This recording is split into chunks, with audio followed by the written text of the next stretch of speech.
This is Winnipeg Sports Talk Daily with Andrew Hustler Paterson and Michael Remis. Well, for the first time in 25-26, welcome to a Winnipeg Jets game day edition of Winnipeg Sports Talk Daily. It is great to have you all with us. Cannot wait to get out to the rink tonight to see a couple banners put up and welcome in the Winnipeg Jets, and then see a big divisional matchup between Winnipeg and the Dallas Stars. Shout out to everyone that sold out the WST section for tonight's game. We'll look forward to seeing you there, and should be a great game as well. Big news today. I'll get right to it. Jonathan Toews is in for the Winnipeg Jets, and a kind of an interesting development that, I'll be honest, I didn't see coming. David Gustafson's going to be hitting the waiver wire. We'll hear from Scott Arniel coming up in just a couple minutes as the Jets get ready to kick off game 1 of 82. We'll also check in on the Dallas Stars. Owen Newkirk will join us from Dallas coming up to kick off the program. We'll also have John Hodge with the latest on the Bombers, Sean Reynolds joining the program, and we'll speak with Braden Jagoer, who's about to begin his professional career with the Manitoba Moose, and we'll talk some Jays and more. Jake Bolin, Moss from Coolbet will jump on a little bit later on today. Just before we bring in Michael Remis, big WST welcome to our friends over at Cleanline, Plumbing, Heating, and Electrical. So great to have Jeremy and his awesome team on board with us. We'll be doing the Cleanline Jets lines all Jets season. And, of course, they are the official plumbers of the Winnipeg Jets, so great to have them on board with us. A big WST welcome to our friends at Cleanline. Also want to thank all of our other sponsors that make the show happen each and every day. Our partners at Coolbet, Princess Auto, the Winnipeg Jets, of course, the HSC Home Lottery. Deadline tonight for the Super Bonus. Get your tickets today before midnight. A Rollies Transfer, St. Vital Dental Center and Canadian Club. Chud's Power Sports, Manitoba Battery, fansfirst.ca, Little Brown Jug, Boston Pizza, Royal Sports as well. Let's get right to it. Welcome to everybody in chat. Let's get this season going, and let's get this show going. Remis, what's going on? All right, in a good mood. What a great day it was yesterday. Kyle Connor with the contract extension. The Blue Jays advancing to the ALCS for the first time in 2016. I imagine there's going to be some record viewership on that. And tonight, the NHL full slate of games, including here the home opener against the Dallas Stars, the team that knocked out the Jets from the playoffs last year. Jonathan Toews making his debut with the Jets. But we got second line Chibrikov, with the banner being raised, the trophies in the house, player introductions. Very exciting night here. Weather's still good outside. It's a lovely time. Yeah, well, and let's just get to this. Are you surprised that Gus is going to be hitting the waiver wire? I mean, this is a guy that's been with the team for the last number of years, has played, significant minutes at times for the club. I mean, listen, they put a lot into Gus, and this is sort of not really a Jets way of doing things in the past. But, I mean, my read on this, I think they still really love Gustafsson as a player. This just speaks to how much Parker Ford in particular, but also Brad Lambert, have impressed the coaching staff, and those two young men are going to start the season on the NHL roster. Yes, I am surprised, Hess. We've seen the Jets take the path of least resistance in the past, which is when as a player is waiver exempt, they'll send them down. And Brad Lambert, you want to see him play minutes with a Moose team that looks much improved this year, and this is for one day. But David Gustafsson going on waiver is a surprise, and I do see the comment here from Tyson in the chat who says once they gave him that training camp number 41, the writing was on the wall, and maybe we should have seen this one coming. But he's come and he's had decent results here. He's been a plus player in terms of on-ice goal differential at 5-on-5. So I am a bit surprised. I think he could be a contributor. Maybe someone will claim him, but everyone's rosters are pretty set here. And I think you try to time it to sneak a guy through, and what an addition he would be from the Moose, which look strong this year, who also have their home opener this weekend, and that's Friday night. So I am surprised that they sent guys down. I thought it would be the easier option to send Lambert down or Ford, but they seem to like what those guys have done here in training camp. Yeah, we'll get to the way the lineup's looking in just a minute, as well as hear from Coach Scott Arniel and Jonathan Toews. Now, again, we'll spend some more time talking about this later on, Remo, but can't really get into the show without mentioning the Yankees are done and the Blue Jays are moving on to the ALCS. I got to tell you, that game last night was one of the most amazing team performances where it seemed like every single guy that was in uniform and eligible last night had a hand in the victory. 8 different pitchers shutting down the New York Yankees. And once again, it's Ernie Clement, 9 for 14 in the series. You've got Lucas, you've got Straw coming up big. But to me, I was so freaked out about the bullpen game. To be honest, I thought it was almost negligent that they were going into such a high leverage game without a starting pitcher. But credit where credit is due. That's why those guys get paid the big bucks. And John Schneider, as we'll hear a little later on, a very excited manager of the Toronto Blue Jays. And we're going to have some more playoff baseball coming up for fans from coast to coast. Yeah, it was only a couple of years ago where we were dumping over the Blue Jays and John Schneider for their bullpen management, pulling Jose Barrios early. But you have to give credit where credit was due. I was not optimistic about a bullpen game in Game 4 of the division series. But look at this group of pitchers, none of them pitching more than 2 innings in a 9-inning game, recording 10 strikeouts collectively and some big ones there. And Jeff Hoffman coming in and shutting the door. Thankfully, they had a couple run cushion. But again, credit to the Blue Jays and some of the hitters as well. Addison Barger, 3 hits. Guerrero Jr. hit an RBI. Luke's with the big one as well. 2 runs. Big earn. So the Blue Jays, they got it done, beating the Yankees. And great to see the Yankees losing. I think everyone can, all the baseball fans can hold hands and rejoice over another Yankees loss. Yeah, $300 million down the drain. Enjoy the offseason, Yanks. The Blue Jays are moving on to the ALCS.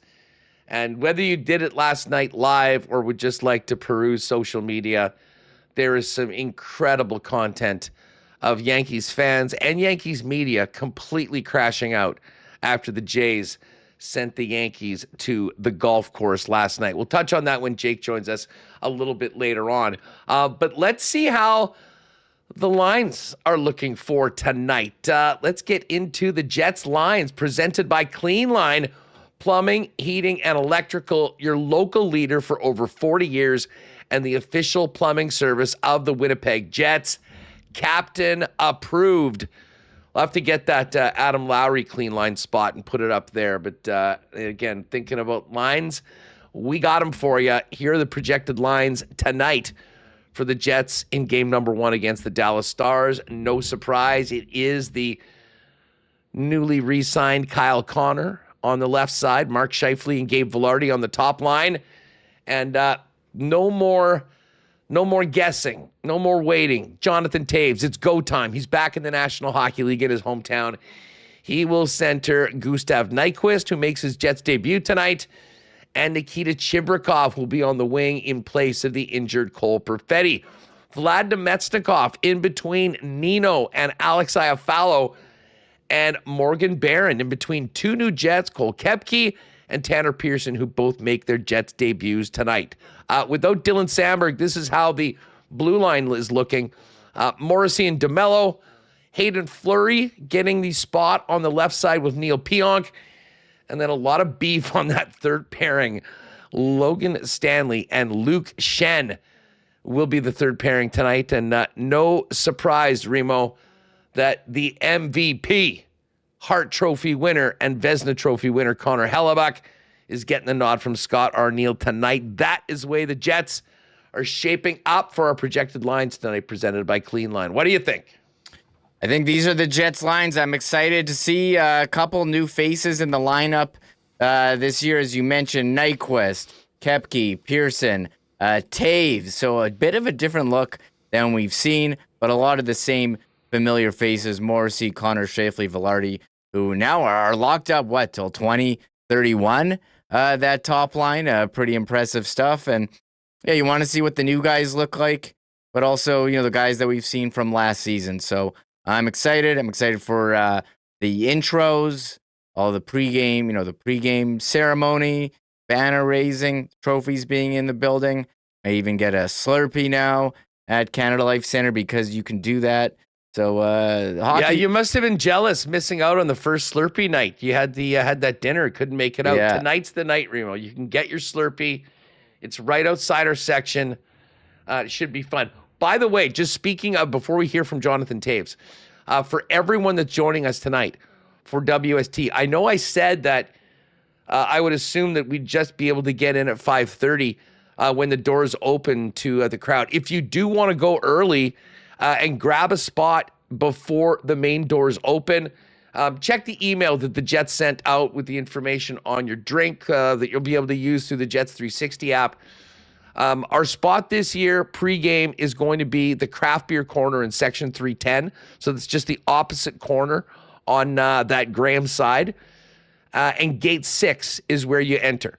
You just go, show them your ticket, Winnipeg Sports Talk. They'll let you in early if you get there before 5:30, and then join us. And folks, if you're a WST listener that has tickets not necessarily in our section, when you come in and you want to pop by, we'll be hanging out there probably for the first hour or so between 5:30 and 6:30 once the doors open, just talking hockey and getting ready to kick off the season. And again, everyone, try and get to your seats by about 6:30 so we can see those banners hung and displayed in the arena, and of course be out there for the introductions of the Winnipeg Jets. Going to be a lot of great ovations, I think, when the team comes out.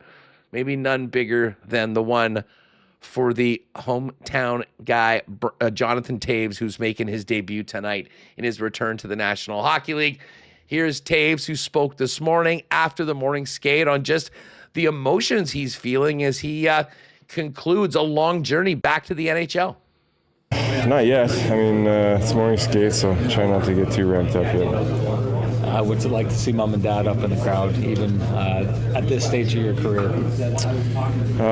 It's nice. I mean, I always enjoyed that part, coming back to play here against the Jets all these years too. And family would be coming out to morning skates, and buddies would maybe take the morning off work and come watch the skate too. So, but it's a little bit different this time, playing for the home team. So I'll be pretty excited. For you, you made it clear it's a little bit uncharted territory and how your body is going to react to this. How do you feel, or where do you feel you're at after training camp, and how your body's responding?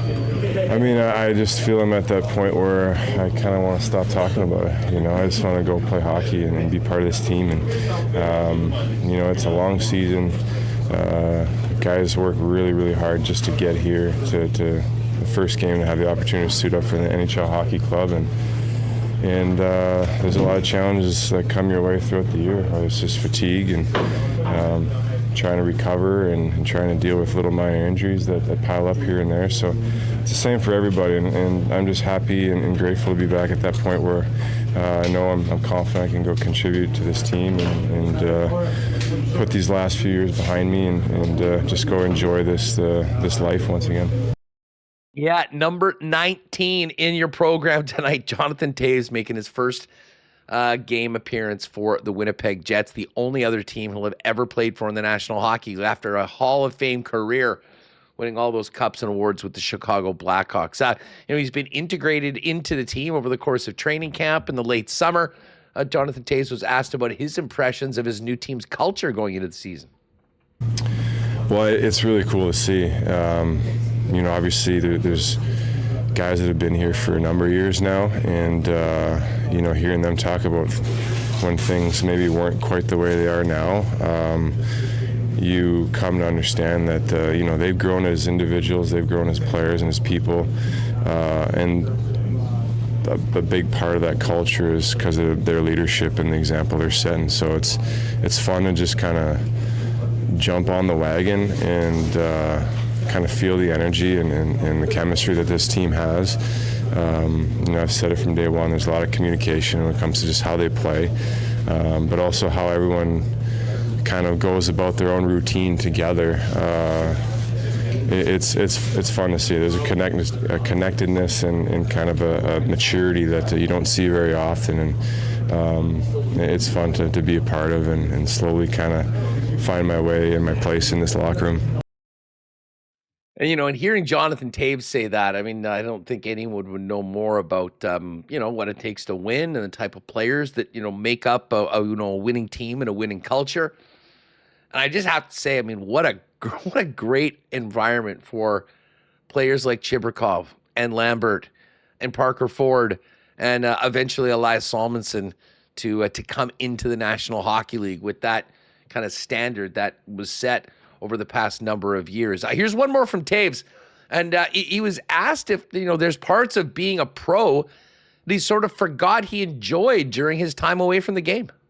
Well, I think the road trips and dinners on the road, I think, it's something we haven't gotten or had the chance to do yet. But it's just things like that, let's ride on the bus and get on the plane. Just all those little moments, the banter with the boys. So looking forward to all that this year. Had a lot of home openers and season openers. What's this one going to mean to you, given the journey? I don't know. I just go out there and try and create that good feeling that you're going to get a bounce and you're going to get lucky and you're going to find a way to make something happen. And that's my mindset tonight, is just to really buy into the system and go out there and support my teammates, but also have that feeling that you can make mistakes because you got four other guys that are playing really smart hockey behind you as well. So just going to go out there and have fun, nothing about too much. Like I said, the emotion hasn't really kicked in yet. I haven't really felt any nerves yet, but I'm sure I will tonight. So two new Jets on that line. Well, in some ways, an entirely new second line. I mean, Yeah. Jonathan Toews is there. You got Gus Nyquist on the side, and of course Nikita Chibrikov, who did get a couple games in last year. But I got to tell you, Reem, now that we've got to the home opener and Toews is in, I'm just going to say this right now. I think that if he is able to stay healthy and he can play 70-plus games, I really do think that this is going to be an unbelievable story for the National Hockey League, for the Winnipeg Jets. And I think this is a guy that's going to be able to contribute offensively and help the Jets win games in a lot of different ways. I've tried to kind of pump the brakes throughout training camp and the preseason, especially after he tweaked something. All of that's behind me right now, and it is all systems going. You can tell how focused he is on getting back on the ice tonight. Yeah, a lot of excitement there for Toews, and we just saw Toews there. What we didn't see was all the media there, taking pictures Whoa. and videos. Connor Rabchak putting this one out there, and that's what it looks like. I mean, as you said, it's not just a Winnipeg story. This is an NHL story for a player of his caliber, with his resume, taking time off and coming back. I'm honest, I didn't have, concerns. I said, he'll be fine. But when, after one preseason game, he's got an injury tweak and then he misses, but he didn't really miss a lot of, then you saw him on non-roster IR, whatever that is. But it seems like that was just roster management there. It seemed like it was mostly precautionary. He appears to be fine. So I think a lot of eyes are going to be on him and how he performs tonight. I see people in our Discord and our chat already want to bet on him to score a goal or what a story it would be if he scored the first goal of the game. I imagine Canada Life Center, the roof would absolutely pop off. So that'll be awesome to see him in a Winnipeg Jets jersey. Very cool stuff. Don't think that I haven't been looking at that. And to be honest, earlier this morning, we didn't have Toews props up at Coolbet. They're there now.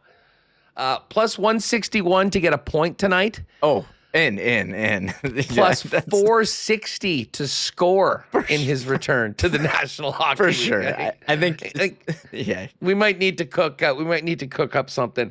As I said, Jake's going to join us a little later on. We'll put something together for tonight's game as well. Let's hear from the coach, Scott Arniel, beginning his second year behind the bench of Winnipeg after a record-breaking regular season last year. But, of course, he was asked about Jonathan Toews, too. Right off the bat, what's his message to this returning star in his first game as a Jet? His resume is a lot better than my resume. I mean, we talked the other day. So we've talked a few times. Like I've told you before, I flew down to Mini and met with him for a couple hours down in Mini. Had lots of conversations as we moved forward here. Talked to him 2 days ago. So we're done talking. Now he's got to just go play. Do you think his... So yes, he is in the lineup. Yeah. Do you get a sense, though, that, the excitement and energy he'll probably have could be infectious for kind of everybody as a group? I think so. Yeah, I think everybody recognizes that, one of the great players of the game. He's obviously his resume is amazing, and to have him to come home here and in front of his family and friends and our fans, to see him in that jersey is a great moment, and our players are excited about it.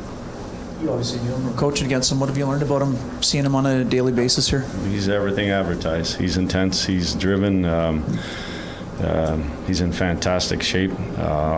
He's excited about being here. Again, just wants to fit in. Just wants to be a part of our room, be a part of hopefully helping us have success. And it's going to be a grind for him. It still is. He's been away for a while, but I think every day, that's the biggest thing for me. Every day he's gotten stronger and better and feeling more comfortable each day.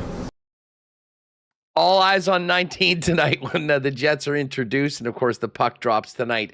Here's a little bit more from Arnie just on Toews, and he was asked about how he's integrating a guy with that sort of a resume into his club.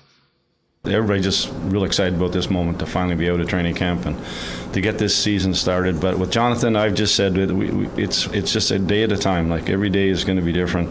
We're going to get into him. Obviously, this is a big one tonight, being here at home, family, friends all being here. I'm sure he wants to get it over with as quick as possible. But at the same time, he's so excited about stepping on that ice and playing his first shift for the Winnipeg Jets.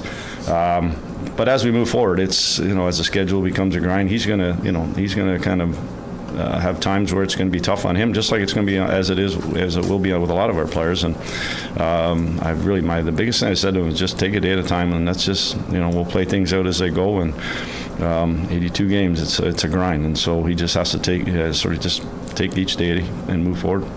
When you played in your younger years, would you have been able to take it one day at a time quite as well as you're hoping? No chance. No chance. some levity this morning before things get serious tonight. Speaking of serious, Jonathan Toews is known as Captain Serious, and Arnie, spoke to Toews balancing, the wisdom and experience along with a pretty legendary level of intensity. Well, I think that the big thing about him, you always hear Captain Serious and how intense he is when he plays the game, and he wants that puck and he does whatever it takes, but he has real good hockey IQ, and that combined with that intensity and that compete, that's what makes those guys elite. And I think everybody has a moment where you saw Jonathan Toews be that kind of leader, that gritty kind of guy that just is intense and wants to win. And we're getting a feel for it in practice. You see the one-on-ones, the little games that happen. You see it in part of the games, and that's just part of his DNA. He's driven that way, and he wants to win. And every moment that he's in every situation that he's in, he wants to win. All right, so there's Coach Scott Arniel on Jonathan Toews. Welcome back to the NHL, and here meet one of your biggest rivals, the Dallas Stars, in game number 1 of the season. One more quick clip, and then we're going to go to Dallas and get the latest on the visitors starting off the season with our pal from DLLS Stars, Owen Newkirk. But we mentioned this right off the top with Toews being activated. A roster move had to happen. And it wasn't Brad Lambert or Parker Ford going to the Moose. David Gustafson's been put on waivers. Scott Arniel talked about the difficult decision to put Gus on the block. Obviously, David Gustafson is now on waivers as well. Oh, so you're going to put Gustafson on waivers. Yeah. So what's the thinking behind putting him on waivers versus one of the other? Well, we were just trying to figure out where we're going. Obviously, like we said, Dave, because of JT's, it was a different scenario. Him not playing last year, so him and Lowry didn't have to be on that roster, that 23-man roster a couple of days ago. Just allowed us an extra day to figure out what we wanted to do. we've got 3 kids on the roster still, and Chibi's in tonight.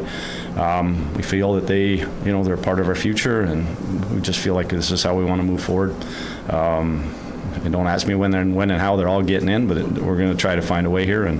But we just feel that those 3 had real good camps, and David's been a great warrior for our organization. He's done, he's been so patient for us in the sense he didn't play for 5 days or 15 days. He came in and still gave us a chance every night and did what he had to do. Great work ethic and just a real good attitude. So we'll just see where it goes now that he's on waivers. We're big fans of the Gus Bus here on WST. Fingers crossed he clears and is still with the organization. And I would imagine we'll see him at some point this year if that does take place. But if not, I certainly hope he gets a good opportunity somewhere else. All right, listen, just before we go into Dallas, don't forget, folks, the puck drops just after 7 o'clock tonight. Midnight is the deadline for the super bonus for the HSC Millionaire Lottery in support of the Health Sciences Center, Manitoba's hospital.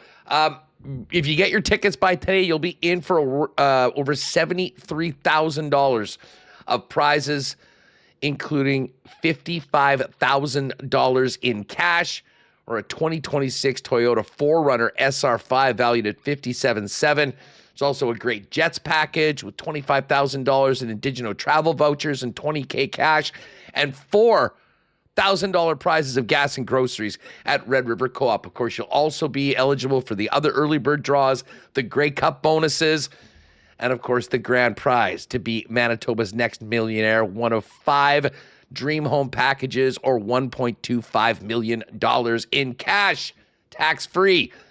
Go to hscmillionaire.com. Get your tickets before midnight tonight to be eligible for the amazing super bonus prizes, which close at 12:01. Folks, Jonathan Toews moved back to Winnipeg and is ready to start his career. If you have a move here in southern Manitoba, anywhere, lean on our friends at Rolly's Transfer, the leaders in moving and storage in Manitoba for over 60 years, family owned and operated. Check out their website at rollys.com. You can find out all about their services and how they built their business. You can also request an estimate in that top corner. Put in the promo code WST for a special discount on moving services and supplies, and let them know when and where you're moving and what needs to go, and the friendly staff at Rolly's will turn it around quick with a great quote and get you locked in for the white glove treatment that they've been famous for, now into their 7th decade. For all your moving needs, make it Rolly's, a proud sponsor of WST. Find out more, request an estimate today over at rollys.com. And I know we'll see a lot of smiling faces tonight at the arena.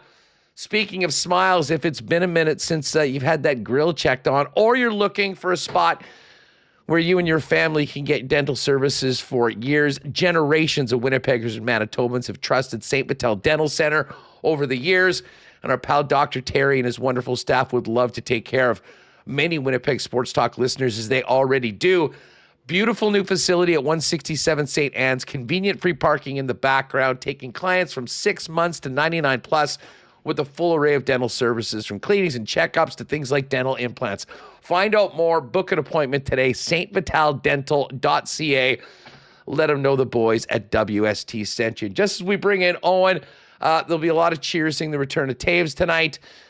Maybe a victory shot after the game, you never know. Of course, Canadian Club is Canada's original famous Canadian whiskey since 1858. Also, the official spirit of the Winnipeg Blue Bombers. And with Grey Cup just around the corner, make sure you pop into your local Manitoba liquor marts and pick up the special Blue Bomber branded Canadian Club bottle. Perfect for entertaining and maybe helping you with the stress of the upcoming CFL playoffs. Of course, Canadian Club available throughout Princess Auto Stadium and at your local Manitoba liquor marts. And while you're there, we still got some nice weather. Don't forget those club packs, CC Ginger, Citrus Smash, half and half. Amazing summer drinks that you can enjoy all year long. All right, down to Dallas we go. It seems like it was just a couple weeks ago. Owen Newkirk was on with us talking about a pretty epic 6-game series between these two clubs, and now we're right back to square one. Owen, what's going on? How was the offseason? You ready to drop the puck or what? Absolutely, Hustler. It's great to be here. Thanks for having me. And I'll tell you one thing. We had a really fun summer of bringing on people from every other team that covers, whether it's broadcasters, writers, We had a couple of GMs on as well on DLS, but it's a lot of offseason talk. Interesting, fascinating to survey the whole league. It takes a lot to do all that, but we're finally through. The part that's the hardest actually is training camp, because you have all these things to talk about and 3 weeks where you want to just hit yourself with a hammer and get to a meaningful hockey game. The fans are feeling that way. I'm sure the players were as well. But listen, this offseason was kind of unique for a team that's been as successful as the Dallas Stars. Some pretty significant offseason changes, in particular behind the bench. And I mean, we certainly had some fun talking about the way Pete DeBoer rolled the bus back over Jake Ottinger during the playoffs. It was sort of stunning to see. Not necessarily as stunning what happened afterwards, but just speak to Glenn Gullickson and the change behind the bench and what that may mean for the Dallas Stars going into this season. Yeah, I mean, there's two things here, because I think both of these clubs are in the same position, right? I mean, maybe the Jets would be okay with, hey, we got to the conference final, and that would be considered pretty successful. I mean, that's a really high bar. It's kind of Stanley Cup or bust for the Dallas Stars. And I wonder if for the Jets, they're not far behind that in that regard. And the only reason I'm saying that is just because Dallas has been to the conference final 3 years in a row. So as you make that coaching change, which clearly they got to a point where Jim Nill felt they had to make a move, and he was pretty confident with it too. This wasn't sort of I was on the fence, I wasn't really sure. Look, the Ottinger thing in Game 5 against the Oilers was definitely notable, but it wasn't the reason why Pete DeBoer was fired. It maybe was the last straw, perhaps, but it felt like there was more to it than that, especially when they had one of the better regular seasons. The best, if you combine the last 3 regular seasons, nobody has a better point percentage than the Dallas Stars. But they don't have any Stanley Cup victories, and they couldn't get past round 3 in all 3 of those years. I believe the big thing for me, Hustler, was that Jim Nill had said after the firing that he and DeBoer had a conversation coming out of the Four Nations, or maybe shortly after the Four Nations break. And he said, I pushed every button I can. I don't know if there's any other buttons left to press. That is kind of a tell, in the sense that if you feel as a coach, and you guys have been through that in Winnipeg with Paul Maurice saying they need a new voice, I have nothing left that I can do with this team. And to be honest, at that moment, I thought that was incredible self-reflection from Maurice. And I don't know if Winnipeg feels the same way. I don't think he was bailing on it, but when you look at what the Stars were at, they have to do something different. They couldn't beat the Oilers. They lost twice to that. They kind of ran out of gas with that. And ultimately, as we look at Glenn Gullickson now, here's a guy who has dialed deeply on the Dallas Stars in back-to-back years, facing them in round 3, and how to not necessarily find weaknesses, but how do we game plan? How do we exploit what they do, and how do we beat them? And he's been successful at that, with Chris Knobloch, of course, as the head coach. And when Gully's been in Dallas, obviously before, but this time around, he's a completely different coach. He has so much more NHL experience, both as a head and assistant coach. And this is the big thing. He has maintained this from the beginning. He's not reinventing the wheel here. This is a really good team. I'm just trying to add a few different things. His sales pitch, he said, is I want to do a couple little things differently, try to get this team over that hump. Owen, I'm looking at the lineup tonight for the Dallas Stars, and I mean, it's pretty damn close to the lineup that we saw when these two teams went head-to-head. I mean, the Jets have some significant injuries right now, which has changed the lineup, but, you've got Toews in and Ehlers out. What have the tweaks to the roster been? And, I know there's a couple young players that I think that are ready for a much bigger role this year. I mean, just fill us in on how this team is different from the one we last saw in the spring. Yeah, I think the big talking point for us all summer has been, are they actually better than they were in the playoffs? And the answer is no. And why? Well, because they were way over the salary cap because of LTIR usage. And that was legal and allowed. And it's going to be different, of course, this year. But they do not have Mason Marchment. They do not have Mikael Granlund. They do not have Evgeny Dodonov down that left side. They also don't have Cody Ceci. Now, I like Cody a lot. I thought he played very well. They're hoping that on the defensive side, between Lee and Bischel now having, going into his first full season as a defenseman in the NHL. Nils Lundqvist had a shoulder injury, missed half the season, couldn't play in the playoffs. They're hoping he takes a step. And, of course, you still have Thomas Harley growing into that now Hockey Canada radar instead of just an NHL guy. And, boy, he's a heck of a player. So, and of course, Miro Heiskanen being fully healthy, where he wasn't going into the playoffs last year. So that's a really good thing, right? You have two guys like Heiskanen and Harley. You're in really good shape on the back end. But that's the big question on the left wing side. Is there kind of a gaping hole, right? Sam Steele tonight, if you look at the Stars lines from practice yesterday and what they did in Winnipeg this morning, Sam Steele's going to play with Roope Hintz and Mikko Rantanen. Maybe Jason Robertson gets moved up there later. Maybe not. Colin Blackwell is in the Mason Marchment spot with Sagan and Duchesne. Well, Colin Blackwell's a great water bug, works hard, goes to the net, but he's not Mason Marchment. So, and of course, Mikhail Granlund was a great fit, and so was Evgeny Dodonov, who scored 20 goals last year. That's, to me, Hustler, the big question mark. Can this team replace those goals from Granlund, Marchment, Dodonov up front? I'm not as worried about losing Ceci on the back end. Again, all due respect, he's an excellent defenseman, but it's that offense. And you talked about young players. Wyatt Johnston's been a really good player in the regular season. His playoff wasn't as good last year after two really good first two stints in the playoffs 2 years ago and 3 years ago. Can Maverick Bourque, we have Justin Ritzkovian playing tonight? They signed Adam Ernie, who's sort of coming back from a hip injury. Can those guys plug in those gaps? And then, of course, you're waiting for Jamie Benn to get healthy and Oscar Beck. So that's the short snapshot, probably long-winded, but there are questions for this team. This is a really good team. They're deep, just like Winnipeg.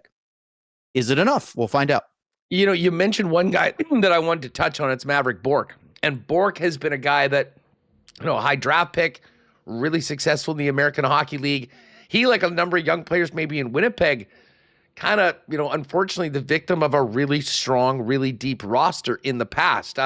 He's going to be in the top 6 on opening night. What are the expectations for Bourque this season with Dallas? Well, right now, very different from last year. Well, no, let me rephrase.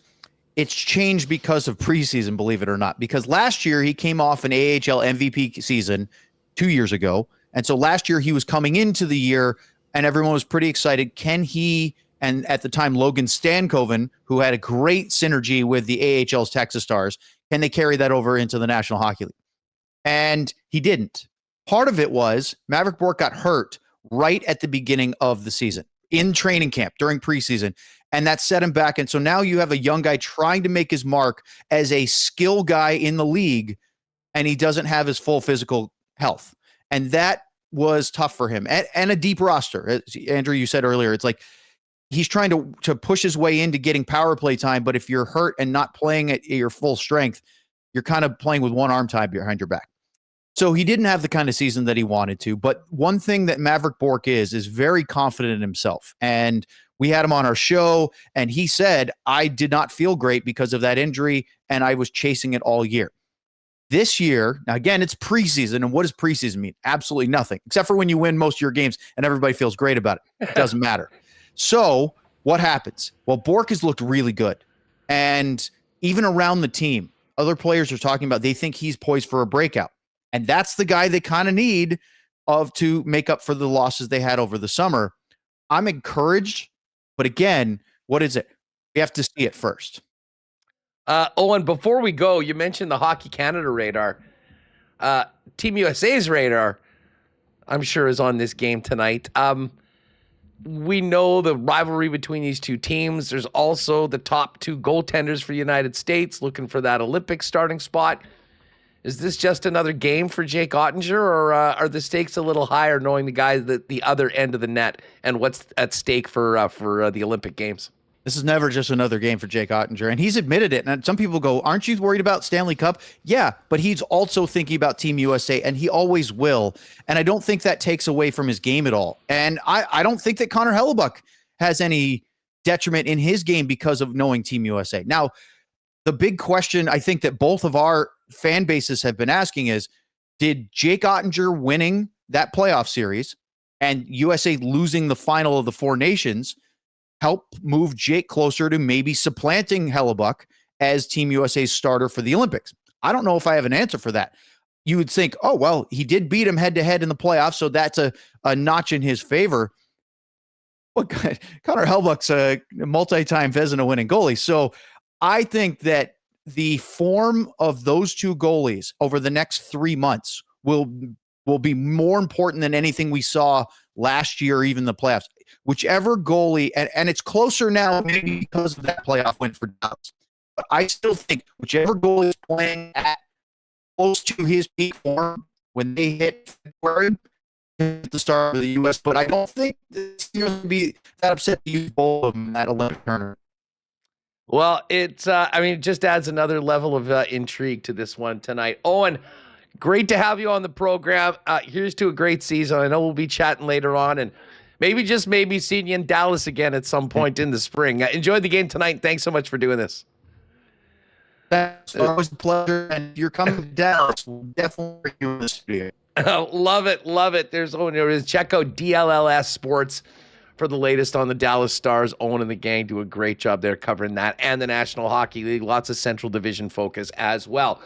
All right, we're going to get into the Bombers for a couple minutes with John Hodge, and then Rennie will be back, talk more about this game tonight and the upcoming season. Of course, all our Bomber reports brought to you by our friends at Princess Auto, proud sponsors of the home of the Winnipeg Blue Bombers and the 2025 Grey Cup, Princess Auto Stadium.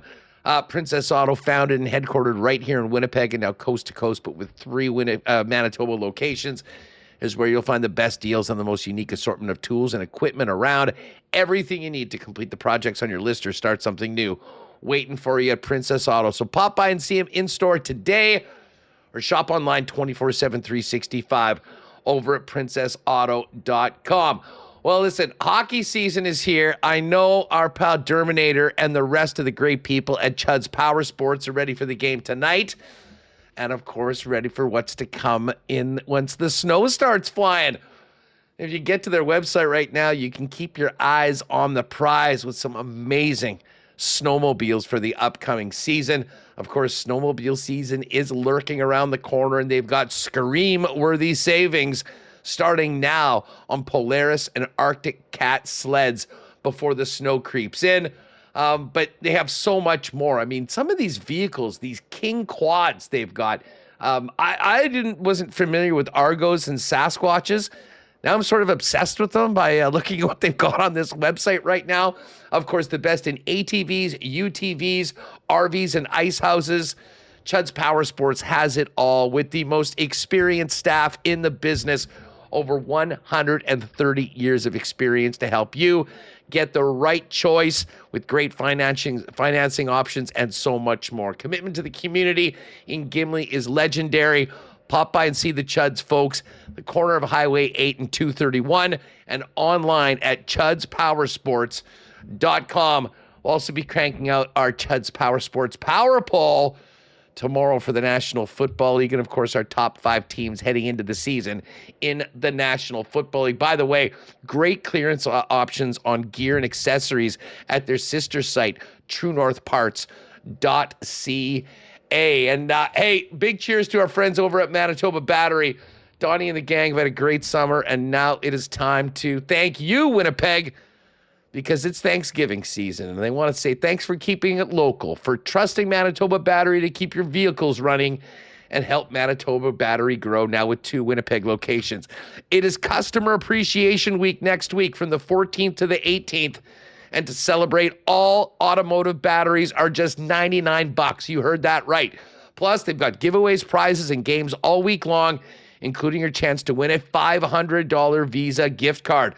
So come see the team at Manitoba Battery, north or south, Logan Avenue or Dovercourt Drive, where gratitude powers everything we do. Manitoba Battery, powering what matters most. Check them out online as well, manitobabattery.com. All right, let's bring in 3 Down Nation's John Hodge to look ahead to the weekend in the Canadian Football. You got a big one for the Bombers. John, what's up? How are you? I'm doing great. Thanks for having me, Huss. First off, congratulations. I see you got some more winter work going on with the Rock curling guy now. Tell us about it. I mean, I've always been a huge curling fan, and I've always thought if the opportunity were to come to cover the sport professionally, that'd be something I was interested in. And obviously it works well as someone who primarily covers the Canadian Football League and obviously covers a lot of, a little bit of NFL, a little bit of youth sports, that type of stuff. But schedule-wise, calendar-wise, it works well. And this is a very exciting year because we're entering into an Olympic trials and then, of course, Olympic year as well. So I had the opportunity to join the curling group as a partner, part of a new publication as part of the Grand Slam of Curling called Rock Channel. It's multimedia, it's written, it's all those things. And so I was super thrilled for the opportunity to join Devin Haru and his great team over there. Well, congratulations on that. I was lamenting talking about curling with, just a friend. And, listen, I mean, I'm a fan of it, not really a player, but I do love the Scotties and all the big events, and obviously with the Olympics. But one of my favorite things, and one of the things I miss the most about losing Ted Wyman, was not just our football conversations, but some amazing curling conversations as well. So we love having you on the show so much. We lean in on you to talk a little rock as well. But right now, it is all about the push to the playoffs. Give us your synopsis of the Bombers' situation right now, going into Edmonton, but also the final 3 games, considering the landscape of the CFL West. I don't want to call this a must-win. Like, the Bombers are still 2 points ahead of the Elks if they don't get this game, but that opens a door that I don't think the Bombers want to have any chance of walking down, right, Huss? I mean, the Elks, I ran their playoff scenarios yesterday. I've got a whole column on it for 3downnation.com if people want to check it out. But I'm honestly a little more optimistic about Edmonton's chances than I was before I went through the nitty gritty. Like, they can lose tomorrow they can lose on Saturday. And if they finish 1 win better than Calgary over their last games, because they play head to head, they can still beat out the Stamps for that last playoff spot. So the Elks are not going away. They're playing better football now than they have at any point of the season. I'm pretty sure they're 8-9 against the spread or 8-1 against the spread in their last 9 games, Huss. So they're playing teams close. They're battling under first-year head coach Mark Killam, who I think has done a great job of building buy-in on that club. As for the Bombers beyond this game, I think their hope in a weird way is that the Riders have everything punched up by the time they come to town in week 20. And then, of course, the Alouettes come into town in week 21. If things go the Bombers' way, Montreal will have second place locked up by that point, because getting a couple of B teams into Princess Auto Stadium, I think would be a nice way for the Bombers to maybe avoid some last season dramatics right here, heading into what I'm sure they're hoping will be even a home playoff game. Still very possible for the Bombers to host. They've got the tiebreaker against BC, and when you look at the standings, you might go, well, the Lions are ahead. Well, the Lions, yeah, they're 2 points ahead, but they also have a game in hand. They've played 16 games. Bombers have only played 15. So I think it's perfectly possible the Bombers will host a playoff game. If they win out, I really like their chances of hosting a home playoff game. They just need a Calgary loss, and boom, they're there. So I think the Bombers are in a good spot, but they can't afford to make a mistake this week in Edmonton. If I asked you to handicap the team's likelihood of being the crossover team, who do you think, like right now, based on the schedule and where teams are at, who's most likely to be making that trip through the East now that we know that there will be 4 Western teams in the playoffs? I think you'd have to pick Calgary, but honestly, it could be Winnipeg and it could be Edmonton. Like, I ran the scenarios yesterday. If these 3 teams, Winnipeg and Calgary, both at 8 wins, Edmonton at 6 right now, if they finish with the same record all tied, that would, of course, mean the Elks win this week. The Bombers would finish out of the playoffs. Like Calgary would get that top playoff spot of the 3, and then you would have the Elks getting that second spot out of the 3, which would be the last playoff spot, 4th in the West, and the Bombers would be on the outside looking in. So I don't think it's impossible for the Elks to still make the playoffs. I think they could bounce the Stamps. Again, their season series hangs in the balance. It's tied 1-1 right now by virtue of the head-to-head they played as part of their annual home and home after Labor Day, right, that they do every year. They split those 2 games this year. So the rubber match for those teams is still upcoming. But I think if I had to pick a team right now, I'd pick Calgary. I think they win 1 of their last 3 to get to 9 wins. But that defense, Huss, it's unbelievable when you look at the numbers. Their last 4 games, the Stampeders have given up 39.8 points per game.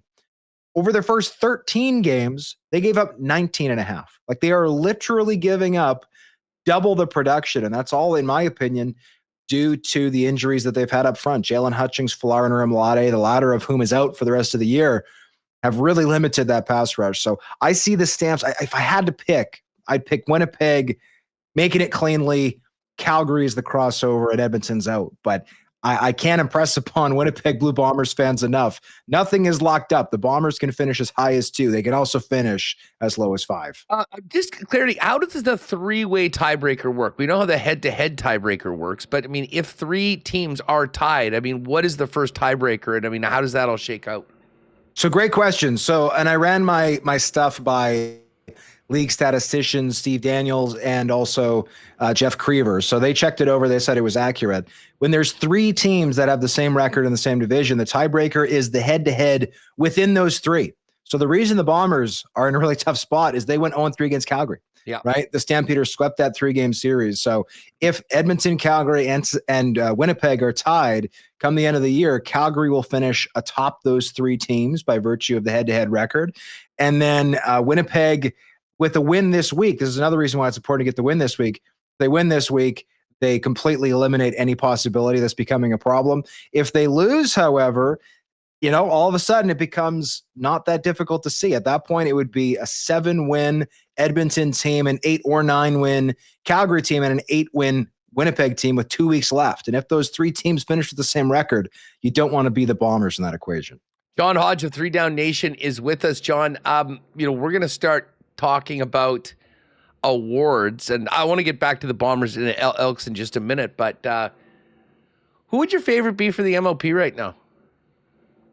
I would have to say Bo. I think it's going to be Bo coming out of the East and Nathan Rourke coming out of the West. I mean, I think you can make an argument for Keon Hatcher. I think you can make an argument for Kenny Lawler, but the issue is both of those guys play with the top 2 quarterbacks of the CFL. And I think that those guys, I mean, everybody loves quarterbacks, right? I think quarterbacks dominate this time of year. You have to do something pretty amazing as a non-quarterback to get consideration. So I think it's going to be Bo. I do. I think when you look at what he's done this season from pole to pole, he's been the best player. I think Nathan Rourke's been the best player for the last third of the season, but this is a year-long award, and Bo's got better numbers. He doesn't have the rushing numbers that Nathan Rourke has. That might help him out. But I think when you look at, and I tried to on our podcast this week at 3 Down, get into the mindset of the voters. Some voters are just going to look at the stats. Some voters will watch a lot of the games. Some voters like to vote for stories, right? We're a story-driven industry in the media. And so I think some people are going to look at it and say, okay, Nathan Rourke's going to have a bunch of chances to win this award. He's only 27. Well, Bo is 35. And he's a guy who, honestly, his career a couple years ago fell dead in the water, right? He stunk out the joint his last year in Calgary. He goes to Hamilton, stinks out the joint year 1, a ton of injury problems. And finally, last year, he kind of breaks through that barrier, gets the nod on a bad Ticats team. Well, he's been better this year. He's only 3 touchdown passes away from an all-time career high for him, which is pretty remarkable considering he's a 2-time MOP and 2-time Grey Cup champion. So for me, it's Bo right now, but I do think that Nathan Rourke has an opportunity here over his last 2 games, because we think the Lions will have something to play for in both those games, to put himself in the best light possible heading into that vote. Yeah, I think it's going to be a really tight race, and I think it really does come down to those 2. Trevor Harris probably would be my 3rd, but I'm pretty sure Nathan Rourke's going to get that West. Speaking of awards, what are the chances Trey Vival is a finalist for both the Rookie of the Year and Special Teams Player of the Year? I think, bizarrely, I like his chances more for special teams, right? He's got more return touchdowns than anybody, and he has been the best, I think, threat in that regard. I mean, Isaiah Wooden was off to a ridiculous start to the year with Hamilton, but he got hurt, missed a ton of time. Janarian Grant had a bit of a quiet year. Like, when you look around the league, the most dangerous returner has been Vavel. And when you look around elsewhere, like, it's not easy for a kicker to win this award. You have to have a pretty amazing kicking season. Nobody's really lived up to that. There's been lots of very good ones, don't get me wrong, but it's not like there's been a Lewis Ward this year who's like 58 of 59 or something ridiculous like record setting. Honestly, I would like to see this award go in a way to Mark Vassett, who is the punter for the Calgary Stampeders.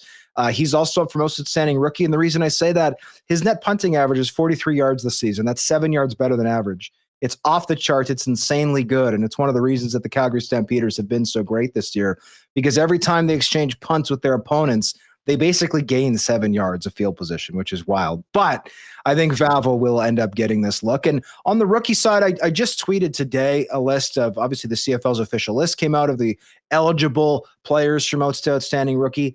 I put out my short list. Honestly, I might pick Vavel from it. There are some good players as well. I think like Damian Alford, Derek Sluka, some of the guys who are really hot coming out have faded a little bit. One guy I think really is deserving as well is Chris Fortin, center for the Calgary Stampeders, 8th overall pick in this year's draft out of UConn. He's been great. And Devin Veresak's been very good at middle linebacker for the Hamilton Tiger Cats. So those are some of the main competitors. But for most outstanding rookie, I think it's going to come down to Fortin and Vavel to see who gets out of the West. And I'm really excited to see how that vote turns out. Well, we'll have some fun talking about that in the final weeks, but the focus, of course, is on this week in the Canadian Football League, a huge game for both the Bombers and the Elks. Both teams coming off the bye.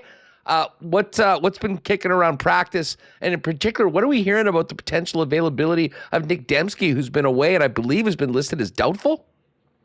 Yeah, so and there's been no confirmation as to the reason why Nick Dembski's been away from practice. But if you go on his Instagram page, which is public, so I'm not sharing anything that's behind the scenes or whatever.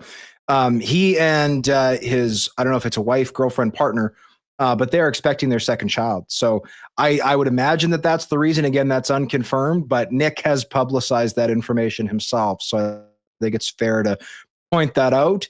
Obviously, Dembski would be a huge loss for this team, right? He's arguably their best player, right? Not just receiver, not just offensive player. He's arguably been their best player on their team all season long. And the Bombers do usually start one extra Canadian. So maybe if Carrick Wheatfall's ready to come back, which looking at the injury report, he might be, maybe they go 4 American receivers, right? Replacing Dembski with an American. But obviously, for a game as important as this, again, not a must-win for the Bombers, but pretty darn close, given how much peril this could come to if they lose this game at Edmonton against, again, an Elks team that I think is better than the record shows.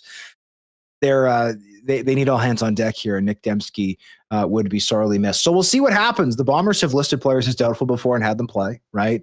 But I don't think this has anything to do with an injury. It's listed as personal on the report. And again, Nick himself has indicated that he's expecting a child. Well, we'll wish the best to the Dembski clan, and hopefully everything can work out. Everyone will be happy, healthy, and maybe he'll be able to find his way to Edmonton for this game on Saturday night. What's cooking at 3 Down as we head into a big Thanksgiving weekend in the Canadian Football League?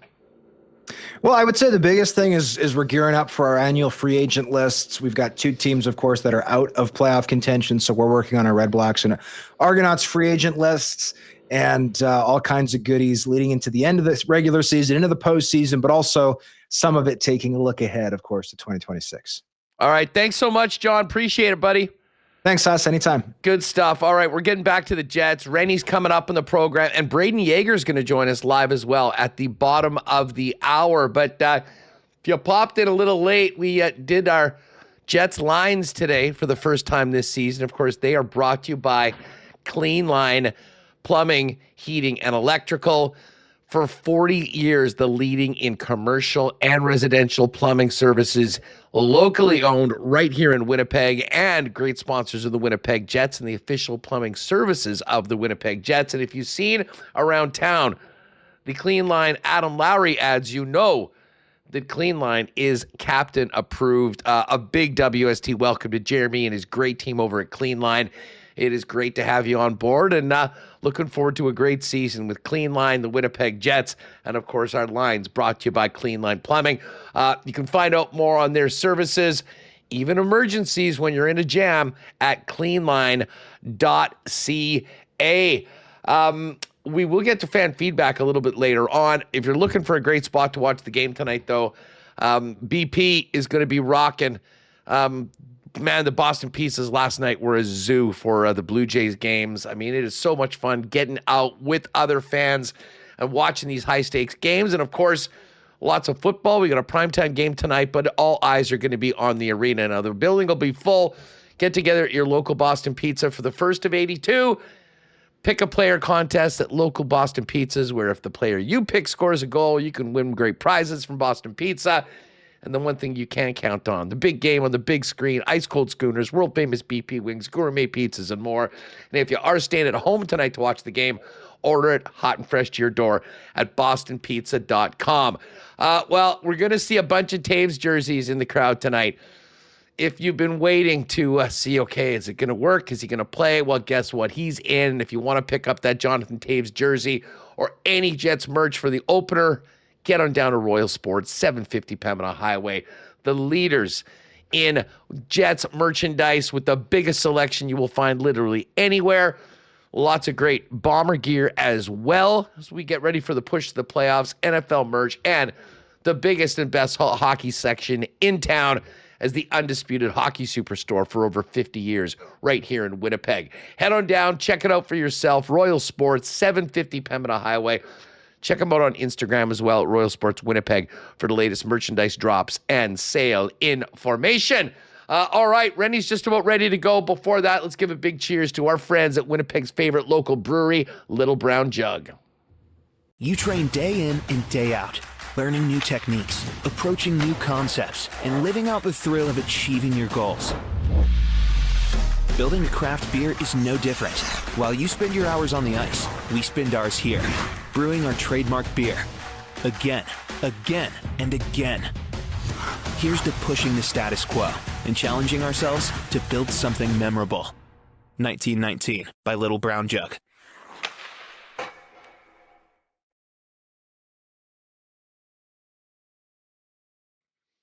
All right, let's get back to this Jets season and the home opener tonight.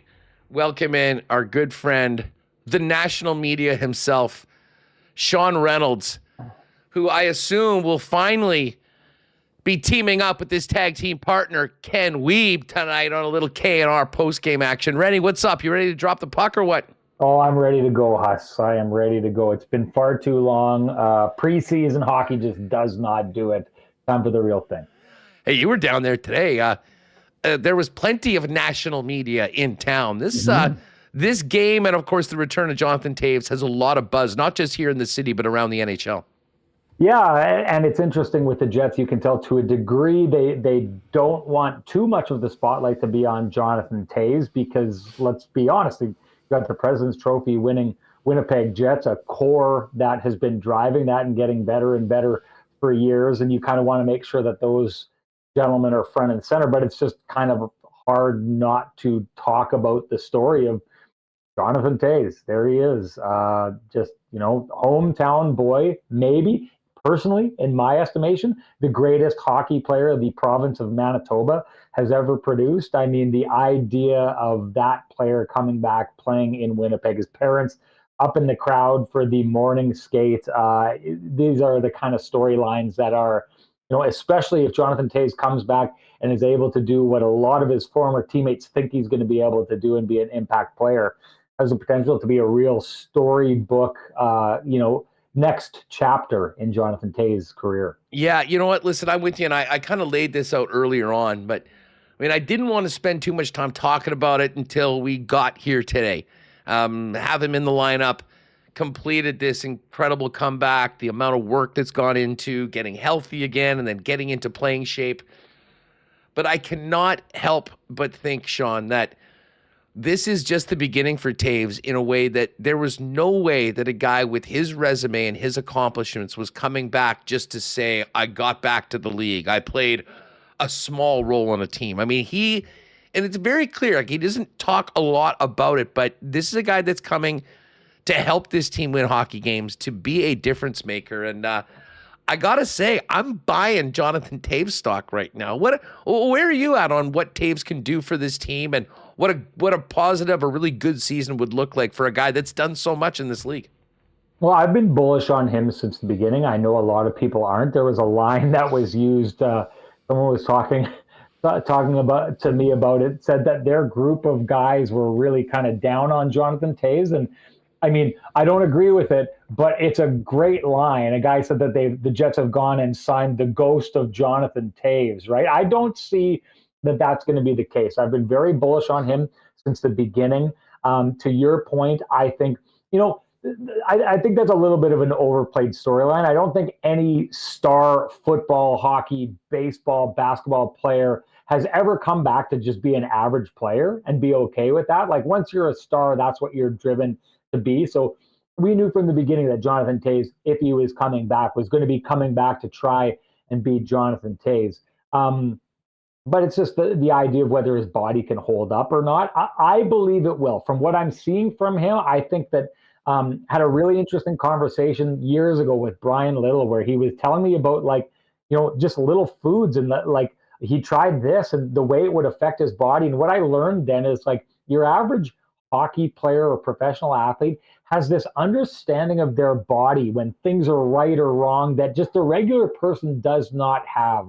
And the really best of the best, I think, are as in tune with anyone out there. So I take a look at Jonathan Toews, and I think this is a guy who knows his body.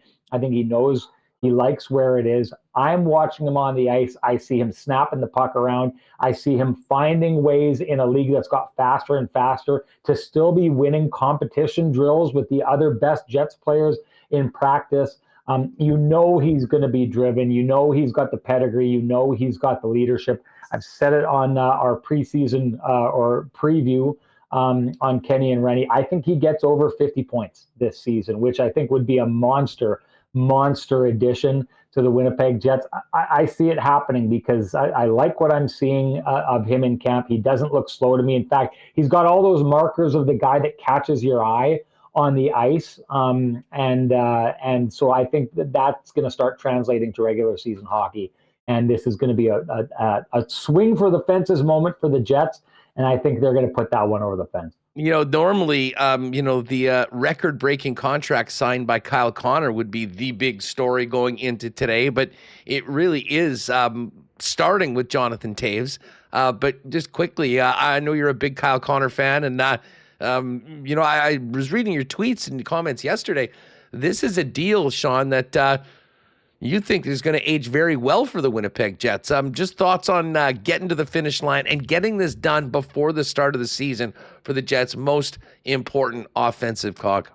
Yeah, I've been saying all along, I think most people have been saying all along, and I believe one of the reasons why it's not such a huge story, Huss, is that I don't think there's very many people out there who are surprised that Kyle Connor re-signed. I think everyone was expecting it, which says a lot about the Winnipeg Jets organization, that you're at the stage in the development of this organization that star players who could wait, go to unrestricted free agency and have the entire league begging him to go play there, probably making more money to do so and being able to pick wherever he wanted to go choose that he wanted to continue living his life, chose to do so here. I just think that I'm almost a little surprised by it. Even the Jack Eichel signing that just happened, where the market is. Like I know Rantanen and Mitch Marner had signed earlier in the year. I do believe the Kaprizov signing, while I think it's a little bit high, and maybe there's a little bit of a Minnesota tax in there, that how Winnipeg is supposed to have the tax to get players to stay here. Clearly that doesn't happen. But I think that contract is more indicative of where things are going to be going in the coming years here. I think we're going to see a big bump in the salary cap next year. Every time that happens, the high-end contracts suddenly don't look so high anymore. I'd said it, and this is another one of those ones. Last year, I'd said about Mark Scheifele that he was going to make Team Canada. He didn't.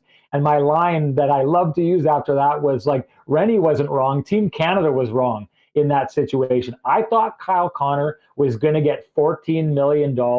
Now, clearly he gets down to 12. The salary structure, the way they put the bonuses in there affects that. But I think even at $14 million, which is where I think that the market is clearly going, I think we're going to be looking back at this and saying the timing of the Jets getting Kyle Connor at that number is huge, because I think by next year it will be obvious, Huss, to the league, to the Winnipeg Jets fans everywhere, that the Winnipeg Jets got Kyle Connor at a really good number. No one's going to be complaining about this contract. I stake my reputation on it. It is funny that I'm sure people are some chat going, 14 million. Like, what, are you serious? I mean, yeah, I firmly believe, Sean, that if Kyle Connor had said to the Winnipeg Jets, guys, no matter what, I want to see what is out there in free agency for me. Mm-hmm.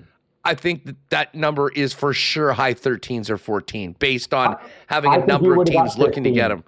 Look at this. Hold on for a and second. who else is going to be available? Is he $5 million a year less in value than Kirill Kaprizov? I mean, it's not even close. And this is what I'm saying. I guess it all comes down to the belief that either Kirill Kaprizov got a stupid amount of money. Well, it's all stupid amounts of money, but like relative to what we're talking about here, did Kaprizov get money way, way beyond the market, or is that where the market's going? I believe that's where the market's going. And so I think where the market is going to go, and that's why I say I think by next year it'll be evident that it's a deal. Where the market is going is above where Kyle Connor signed this year. I think the Jets got a bargain. Hey, just before we get back to the Jets, while we're talking contracts, I have not heard your take or reaction to the McDavid extension. What you think about that? Well, having been a guy who's gone and covered the Oilers in their last three playoff runs in the last 2 years going to the Cup final, it's just there's no, I mean, I don't know if I brought it into a public forum, and I'm not going to talk too much about it, but I shared a flight with his dad last year and chatted with him the entire way down to Florida as we were going from Edmonton to Florida, and had, a bunch of conversations. And the one thing that I walk away with Connor McDavid, A, he's already made a good chunk of money. B, it's not a long-term commitment. It's clearly way, way, way less than he could have made.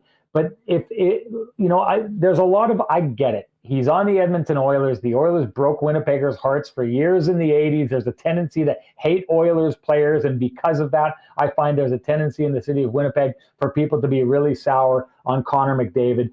But if there's a more clear sign of a player who's saying, look, I don't care, I just want to win this, tell me what I need to do to help my team win and get over the hump. You want me to take $7 million less than I possibly could have got out on the open market? I'll do that. Like, this is a hockey player who is not just putting, he's literally putting his money where his mouth is and leaving ridiculous amounts of millions on the table to give the Edmonton Oilers a chance to get over the hump that he's wanted them so badly to get over. No one has proven that they think winning matters more to them than Connor McDavid in the entire NHL. Just days later, it's still stunning. I mean, he didn't even get a raise. I mean, he's technically making less now based on a rising cap than he had been on this other contract. And the pressure clearly on Stan Bowman to spend that money wisely and surround him with a team that can finish the job after getting to the Cup finals and losing in the last 2 years. Sean Reynolds with us. Make sure to check out Kenny and Rennie after the game tonight on their YouTube channel. Ren, let's talk about first things first, and we'll get to some of the young guys on the roster. But were you surprised that David Gustafson's on the waiver wire today? I'm glad you brought that up. I'm really surprised because this is, to me, showing an organizational shift in philosophy, because for so long, and to be honest with it, hey, this is a Jets team that over the years has made it like, for a guy like me who's supposed to break this down and tell you what the Jets are doing right and what they're doing wrong, the Jets just get harder and harder to criticize. So for years, my criticism of the Jets was I thought their culture was not very good. Bones came in, immediately tackled that. They've turned that around. They've taken their culture from being what I always thought for a long time was its weakness and made it now its strength. Can't criticize them on that anymore. The other long-running criticism that I've had of the Winnipeg Jets before, and maybe it's as simple as, it's Winnipeg, it's hard to get new people to come here, but I thought that there's just so many examples of them taking players and allowing them to die on the vine. And that's one thing, right? Like, what would Nick Patan have been if he was given more opportunity? Sami Niku, we know all the players. People feel that way about Ville Heinola right now and all these different kind of players. But my take in the past has been with a certain amount of players that it became evident at some point that the Jets really didn't have those players in their plans, in their long-term plans, and they would hold on to those players. And I do know that I've heard stories from GMs in the past where they've talked about players and said, listen, this guy is not in our long-term plans. Is it good for us to let go of that player? No, because organizational depth is a good thing.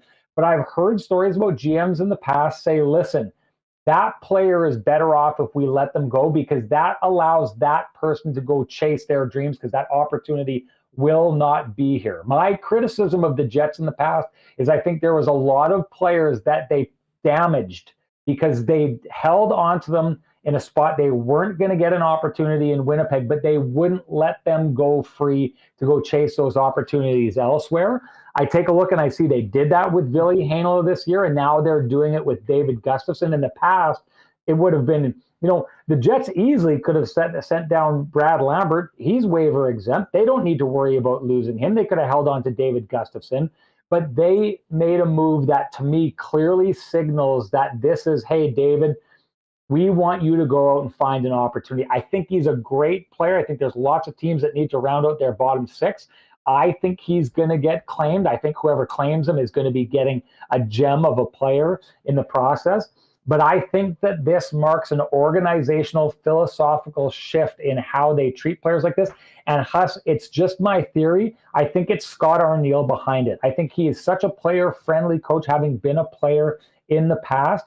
When Nikolai Ehlers was going to unrestricted free agency, you didn't hear him meddling or saying anything about it. He said, look, Nick Ehlers has earned the right to go check this out and hear this out from the rest of the league. I love the guy. Wherever he ends up, I appreciate him. That's a guy who understands what players go through. And I think in this situation with players like Heinola and David Gustafsson, they've got a coach here in Winnipeg who understands the player and has helped bend the philosophy in the organization into a place where rather than players dying on the vine, you're going to start seeing players that may not have a strong future in Winnipeg being given the opportunity to make the most of their career elsewhere. And I like that. I think it's the right thing to do. Yeah, I'm really interested to find out tomorrow whether David gets claimed. I mean, I think from a Jets perspective, you'd love for him to stay in the organization and play with the Moose. I mean, I think he would be almost assured of a call-up at some point when needed. But to me, Sean, this speaks to kind of on your point of maybe looking and behaving differently than in the past. Like, let's just take for what happened when Jonathan Toews was hurt. So Jonathan Toews was out. They just simply moved up the centers. Vlad moves up. Barron moves up. Perfetti gets hurt, and they don't do that. They could have easily thrown Iafallo or Niederreiter there, but Chibrikov gets that opportunity. And obviously, it's a credit to the camp that he had and the player that he's turned into. But I mean, I would say also Parker Ford barging into the conversation and saying, I am one of your 23 best.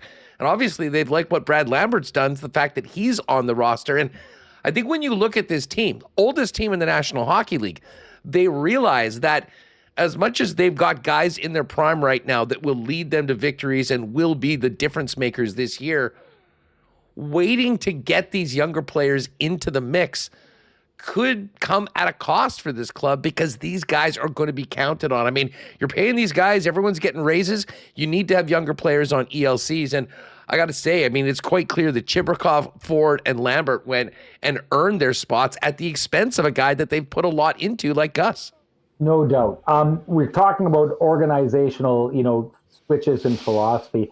This, to me, as we talk this out in real time, I'm thinking that what we're seeing here is kind of a realization of what's going to happen over the next number of years here. Now, hear me out. You've got guys like Scheifele and Hellebuck who've locked down for a long time. Now Kyle Connor, we're expecting the next one is going to be Adam Lowry. So there's a little bit of same old in Winnipeg, right? It's the same core that's been doing this since the mid-2000 teens, right? And the Jets are saying, we believe in these guys. We think they're going to make it to the next level, right? And because of that, there's been this over the last couple of years, kind of a loading up for the now moment. You go get guys like Nemesnikov, Niederreiter, Shen last year, guys who are, a little long in the tooth. They're not young men anymore. There's a lot of guys on this roster who are in their 30s, which signals to me that the Winnipeg Jets are trying to win right now. And I still think that's the case with the addition of guys like Jonathan Toews and Gus Nyquist and Pearson and players like that. But what I also see here is a realization that if the Jets want this window that they've built, that they've invested with these players for the next 7 to 8 years to stretch as far as it goes, they're going to need a guy like Brad Lambert or Chibrikov to start contributing at some point as the inevitable fall off in skills of guys like Mark Scheifele or Adam Lowry start to happen, right? And so to me, this is the organization saying, listen, we've set up a plan. It's an 8-year plan now because we just locked down Kyle Connor. So the plan's become 8 years. We've got all these guys taken care of within that window. We need to make sure that as these guys fall off, we don't see the team start to nosedive because they've gotten older and we haven't shored up the back end.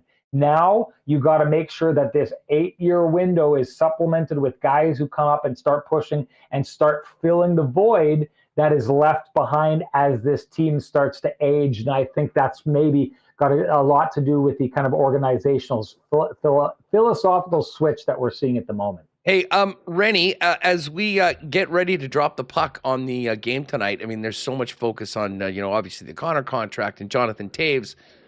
It's been a couple weeks since Dylan Samberg was lost. He's going to be out 6 to 8 weeks, which probably means mid to late November return. What do you make of the blue line as it shapes up for tonight? And will this group be able to sort of keep its head above water while one of their most important defenders is on the shelf?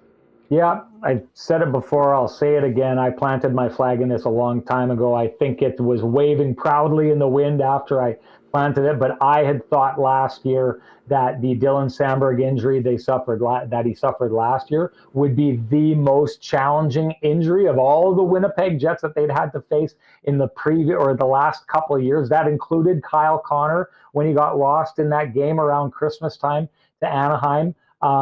I think his value to the team is one of those things you have to look really hard to see, but you don't have to look hard when you're looking at the numbers, because last year with him out of the lineup, the Jets were somewhere around a 0.55 points percentage, and with him in the lineup, they were closer to 0.8. So this is a guy who is, in my opinion, the great eraser on a team that focus is defense first and being hard to play against. I think his, ranginess, he's a guy that doesn't necessarily stand out because he's so big. You're expecting him to be punishing, or you're expecting him to score a lot on the other end. And you're thinking, well, if he's not beating the heck out of guys and he's not, scoring on the other end, what's he doing? Well, he is just quietly snuffing out any kind of spark that the opposition tries to get offensively when he's on the ice.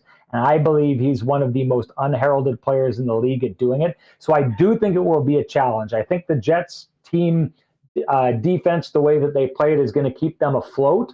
But I'm not changing my mind on this. Losing Dylan Samberg is maybe the most difficult loss the Winnipeg Jets could face outside of Connor Hellebuyck going down.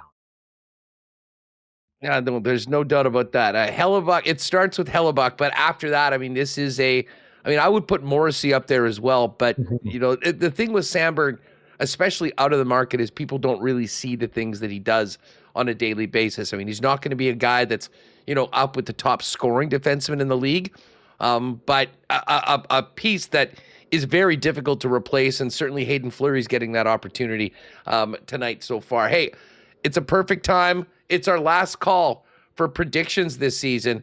I'm looking at Coolbet. The over-under's 98.5 points. They are favored to be a playoff team.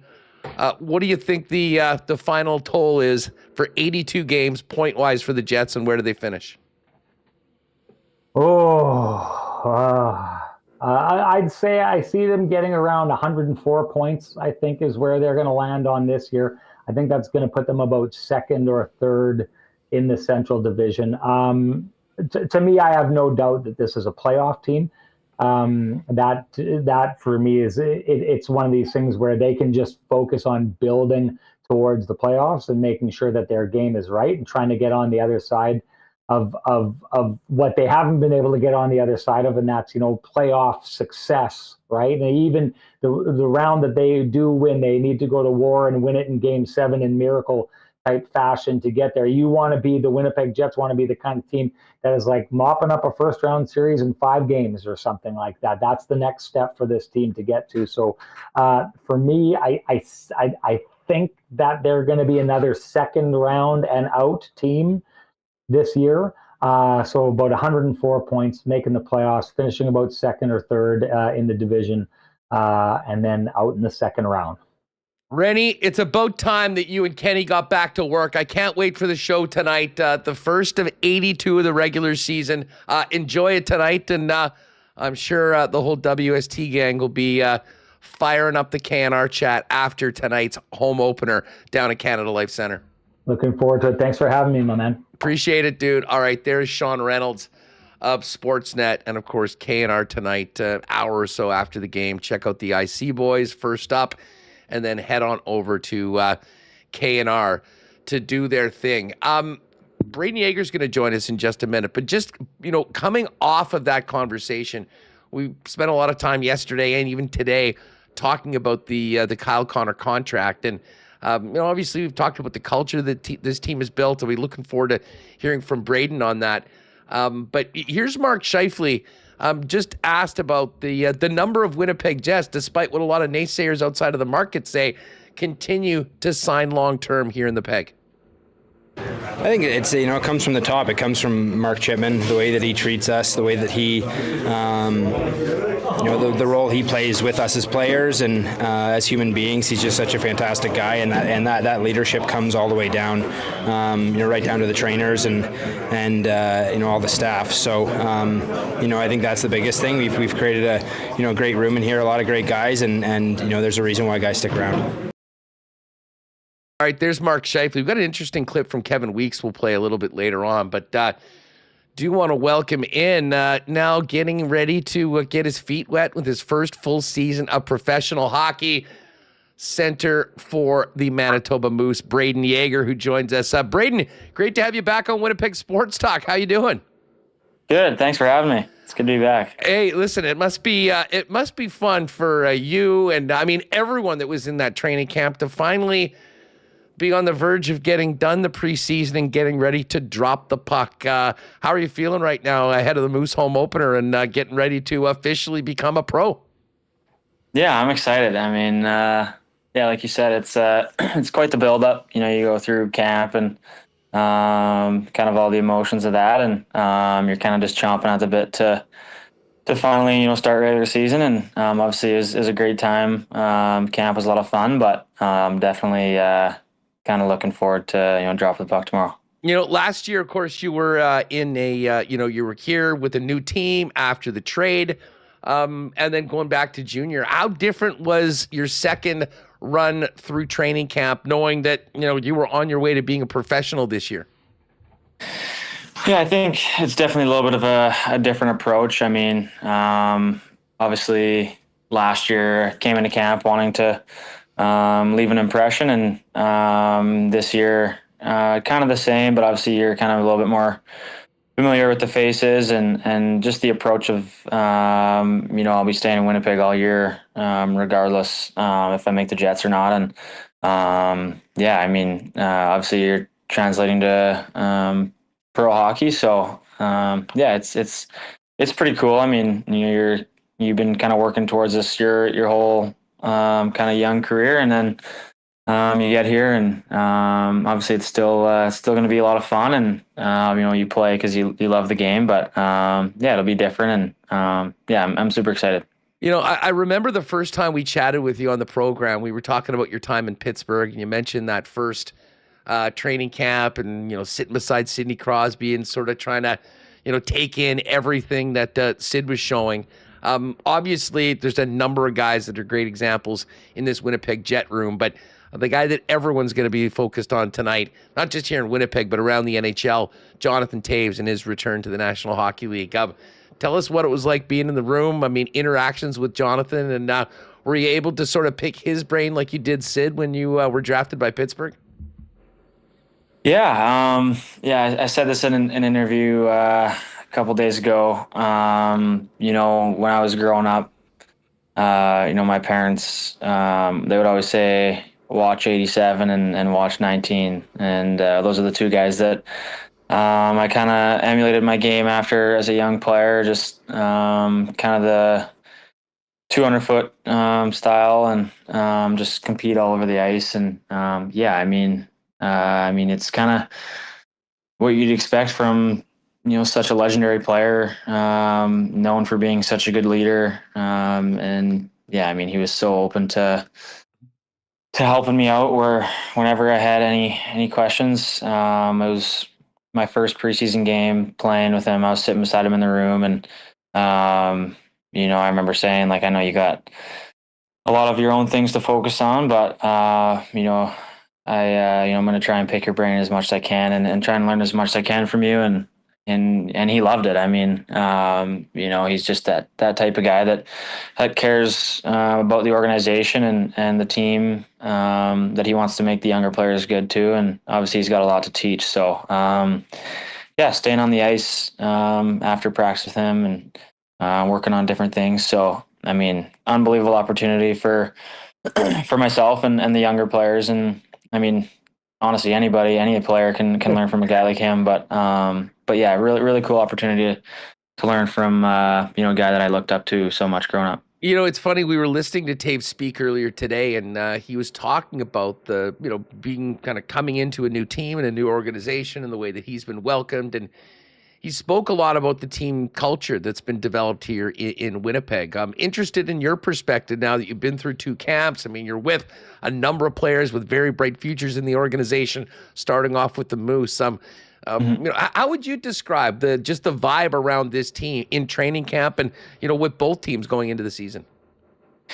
Yeah, I think that's honestly one of the first things you notice for me when I got here was, you don't walk past anybody without them saying hi or holding the door for you or anything like that. It's just, I think, a big thing around here is doing the right thing, and not just on the ice, but off the ice too, and being a good person. And I seen that clip of Scheif talking in that interview there, but it's exactly what it is. I mean, it starts with the staff up top, obviously Mark Shipman and Chevy, and kind of works all the way down to the players and the trainers. And like Scheif said, I think just the way that they treat the players, it's second to none, and that goes a long way.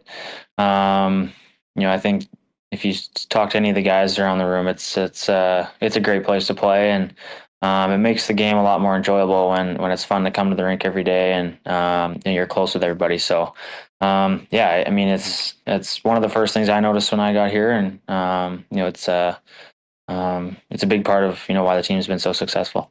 Braden Jagoer's with us here on Winnipeg Sports Talk ahead of the Moose home opener on Friday. Big weekend down at the rink with the Jets opening up, the Moose as well. Be able to see all the trophies, the Jennings, the Vezina, the Hart, the Presidents. Going to be a lot of fun. We talked a lot about your game, throughout the training camp, and how it seemed like as you played more preseason games, at least it felt like you were getting more comfortable. Like the 200-foot game was there. The offense seemed to be coming along. I mean, how would you sort of describe the preseason games experience and how you felt through camp? And then maybe speak to, what the coaching staff and management said as you went to the Moose and what you're looking to kind of get to as you get underway with this new season. Yeah, I mean, I think to answer the first part of your question, obviously, you get more comfortable as you play, and as a young guy, you're always antsy to kind of get going, and I think for me, after kind of the first and second game, I just kind of sat there and watched Toews shifts in the same game that I was playing in. And I just noticed like his routes were more like slower and like time better. And I noticed he had so much more room in front of him when he got the puck. And I talked to him about that. And that was one thing, just like as a centerman, like the routes. And I found the next game, I found I had way more time, it felt like. And like you said, just that getting more comfortable, did video with the coaches and stuff. And obviously that helps. And I think for any young guy, they get, you kind of get more comfortable as you go. And I think kind of the exit meeting was good. I think they kind of said pretty similar things, like just, you got, better every day. And you kind of just got to keep that going into the season. And, just because you're a young guy doesn't mean you have to, be shy and not be yourself. And I think that's one thing that they make sure to say is be yourself. There's a reason that they traded for me type thing, and just got to be myself and be the player that I can be, and keep working towards making the NHL. So what's it like around the Moose room? You're of course a new player with the Moose. There's a lot of new faces. A lot of experience. I mean, Phil DiGiuseppe is part of the leadership group that was announced today. Just won a Calder Cup, and you've got some other young players that are battling to try to be that guy that gets the call when needed with Winnipeg. What's it been like since you've joined the Moose, and what's the vibe around the team as they look to get off to a great start this weekend? Yeah, I think kind of like your previous question about the culture. I mean, it carries down to the Moose too. Like the players, the older guys, they're super welcoming. It's like I said, it's a great culture too. Everybody's pretty close, and we have a good time competing out there, and it's great. The pace has been really good in practice, and I think you can see the guys that are here from last year and the coaching staff. They're pretty hungry to kind of have a bounce back season after last year, and I think for a young guy, and try to kind of like I said before, just be myself and try to help the team as much as I can, and I think just kick it off tomorrow, and I'm super excited to play. All right, so quick non-hockey question here. How different is the off-ice lifestyle right now as a pro to what you've been used to as a star in junior hockey? You're getting your own place, and you got to do a lot more stuff for yourself. I mean, is that what's that transition like? Yeah, honestly, it hasn't been too much different yet. Just with, I think camp is kind of similar, just with like practice early in the morning, and you kind of have the rest of the day similar to junior. I think I guess we have a pretty good group of young guys that we've been hanging out with, but I thought it'd be a little bit more, with everybody having kids and wives and stuff, they just go home and whatever. But we've got a good group of young guys to hang out. We're kind of all in the same apartment building, so that's nice to have. And we've cooked a couple meals together as a couple grew. We went to the store, got a couple steaks, and cooked together. So I think that's probably the biggest adjustment is doing all the cooking and getting used to that stuff. But other than that, so far it hasn't been too crazy, but I think as the season goes on, we kind of get into the grind. I'm sure there'll be some differences for sure. I also, Remis, our producer and my partner here on the program, pointed out that your brother spends a lot of time ripping Pokemon cards and packs on TikTok. Have you got into any of the card game with the Yager bomb? Yeah. My brother started that. We both started it just in the summer.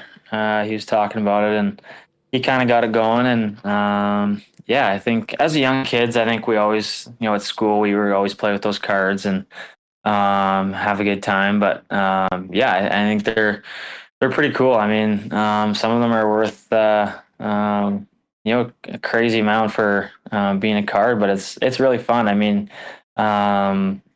just sitting there, I'd post it on my stories just to get some more people in the chat, and because he was brand new. And I mean, there was some Jets fans that go in there just from seeing my Instagram stories and stuff. Sure. So it's pretty cool to kind of just hang in the background and chat with some fans, and just in the summer kind of hanging out. And it was also nice just to have something to do with my brother, and kind of a fun little thing. And I mean, it's fun. And he's still doing it during the season, and he's kind of getting into more hockey cards and stuff like that. So it's been pretty cool. I was going to ask you if you guys were hockey card collectors, any other sports, and have you thought about how cool it is going to be when that Young Guns card of Braden Jagoer drops at some point in the future?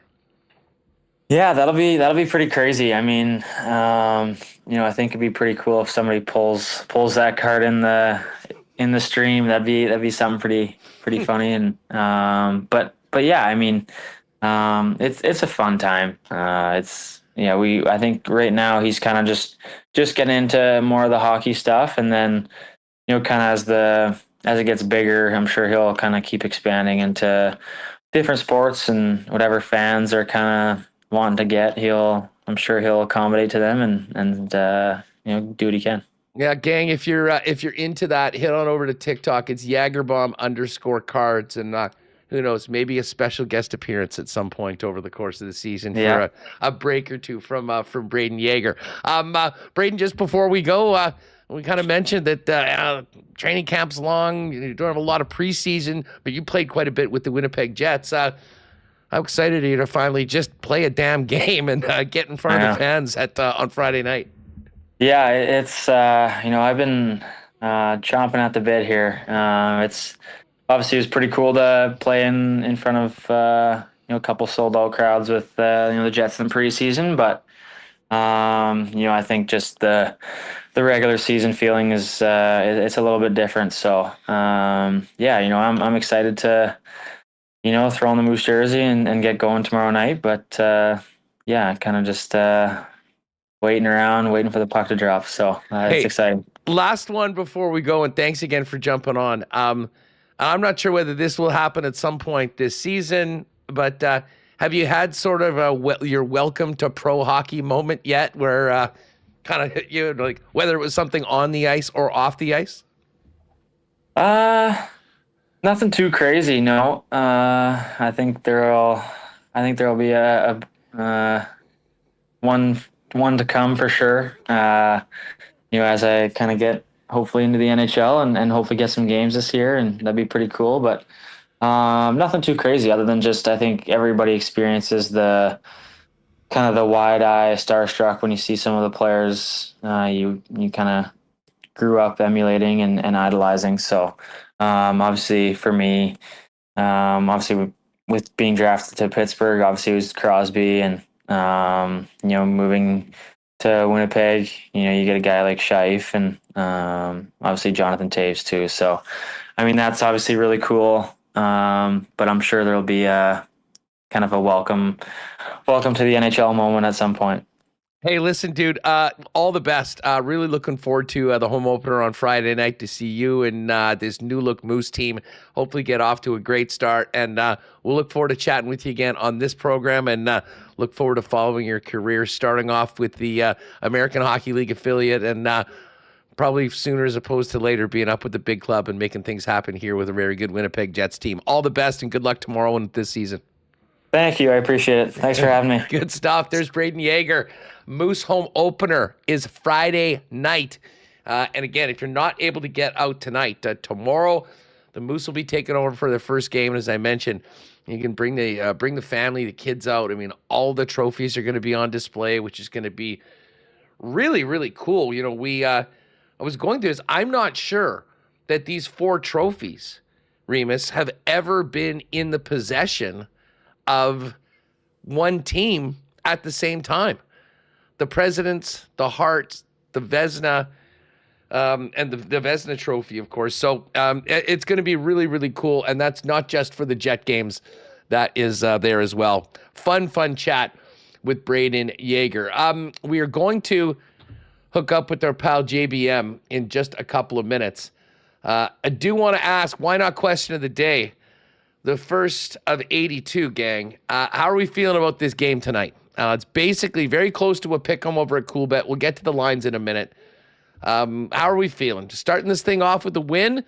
The fellas rise up, and just give us your thoughts heading into the season right now on the why not question of the day for Knott Auto Corp. Don't forget, they've got a great winter tire program over at Knott, and you can get things changed. There's financing on them as well. So good to get ahead of that before the snow flies. Head on over to Knott Auto Corp for that. Listen, he's going to come up in a minute. JBM, we got to talk Jays. But let's quickly check into what the folks are saying in the chat. Fan feedback brought to you by Fans First, your number one spot for buying and selling Winnipeg tickets on the resale market, where what you see is what you pay, no added fees. I know there's some people looking for seats tonight. I would definitely suggest checking at Fans First. And throughout the season, especially you season ticket holders, if you have a pair that you're not going to be able to use, Fans First, the best spot for selling tickets with quick and easy payment right into your account the next day. I love it. Shout out to our pal Dr. Terry over at St. Vital Dental Center doing his counseling of Comet after his golf game today. Lots of love for Braden Jagoer in the chat right now. This is a really, really talented young player. Boring Sean Monahan, we didn't get into if Yager is still a Riders fan. Well, we'll see if the Bombers and Riders meet in the playoffs, and then we may have to see people taking sides in some of those win. I see Bart Ullman says, "Let's Jets win by 3 tonight." Mary Jane, Jets get a win tonight.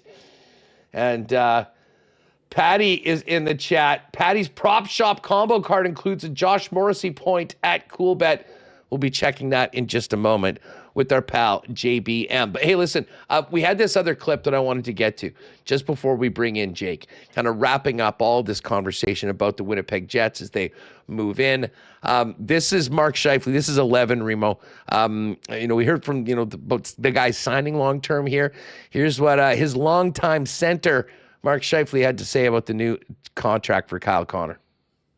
Obviously very excited. Very excited for our group. For the city, for him especially. That's amazing, and amazing news to come into the rink this morning. What does it mean for the group going into a new season here to have that as a kind of Kickstarter? I think whenever there's a lingering storyline, it definitely plays into guys' minds. So I'm happy it's done before the season, and just excited to get going.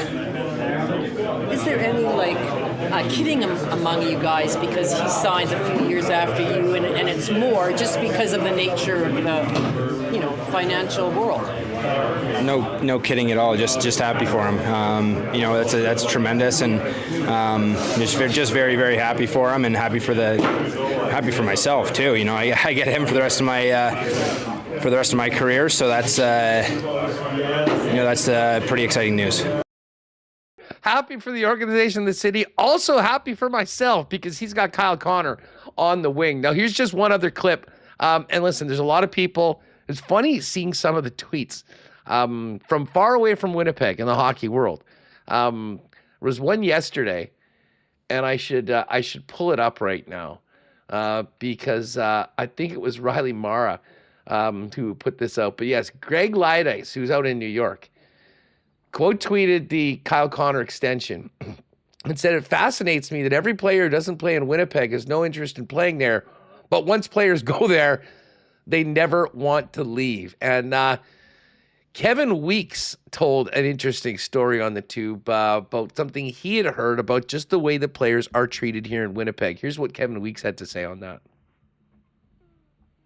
Here's a story I'm going to tell the audience. So last year we had a playoff game, the Shen Brothers Bowl, St. Louis and Winnipeg. Amazing. And we get to Winnipeg, and I won't say the players, but players came down the stairs. They saw us downstairs, and I'm going to paraphrase. We love it. We get treated so well here. That's great. Yeah. They're treating us exceptionally well here. Like I can't believe, compared to other teams I played on outside of one Original Six team, I've never been treated this well. My family, blah, blah, blah. And my eyes were, I had no idea that they were doing that great a job. And I spoke to their owner, Mark Chipman. Mark Chipman is. Yeah, and Chip basically said, he goes, "Listen, these are world-class athletes, and they have families and family members and, extended friends and people that are here. We want to do everything possible to create that atmosphere, to make them comfortable, to make them enjoy being here. That's our controllable." And when I heard that, that was very impressive to me, because that goes back to what we were saying just a few blocks ago. All right, just an interesting little tidbit from Weeksy. That was some breaking news, as he likes to drop on the Winnipeg Jets. All right, we'll be all over it tonight. Again, if you're coming out to WST night, you can enter Gate 6. That's the Hargrave Skywalk, coming through City Place. You'll be able to get in as early as 5 p.m. The main doors open at 5:30.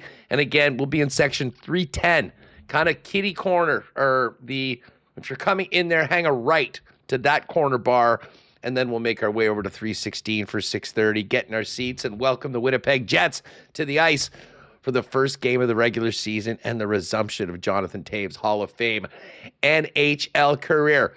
All right, we've been waiting for this. Obviously, tons of excitement about the home opener tonight, but how about them Blue Jays? It was a big night for my guy JBM. Not often that his Leafs home opener would play second fiddle, but that was the case last night as the Jays took care of the Yankees and are on to the ALCS. Jake Bolin Moss joins us, and how much fun was that night for you? Probably pretty stressful, but man, I'm sure you slept well last night. Yankees lose. What a game. Yeah, I was fired up last night, Huss. I had double TV action going. Leafs on the right side, Jays up top. I was a gutsy win, man. Like, I was not feeling really good going into the bullpen game after they had pulled Bieber as early as they did in game 3 and, used a lot of those arms. They got banged up a bit, including that Varland 3-run shot given up to Judge in game 3. And he comes out as a great outing. And it was really it was a full team effort. Like, they used, I don't know, felt like 20 guys in the 26. I know it's probably not right, but pretty darn close. And everyone got a piece of it last night. Miles Straw had a big hit. Nathan Lucas, like what a series for him. Obviously, Vladdy got the thing rolling in the first. Unbelievable. Your boy, Big Ern. What a series for Ernie. I mean, Ernie, it's overshadowed because they lost in game 3, but he was unbelievable in game 3, just trying to make something happen for the offense. Just couldn't stack hits in that one. Last night, he had a big game. Even Jimenez had a couple big hits, and he bailed out Barger a few times. I know that error in game 3 had people worried about Barger playing third base. Jimenez had a few that he just called Barger right off and said, hey, I'll take care of this one.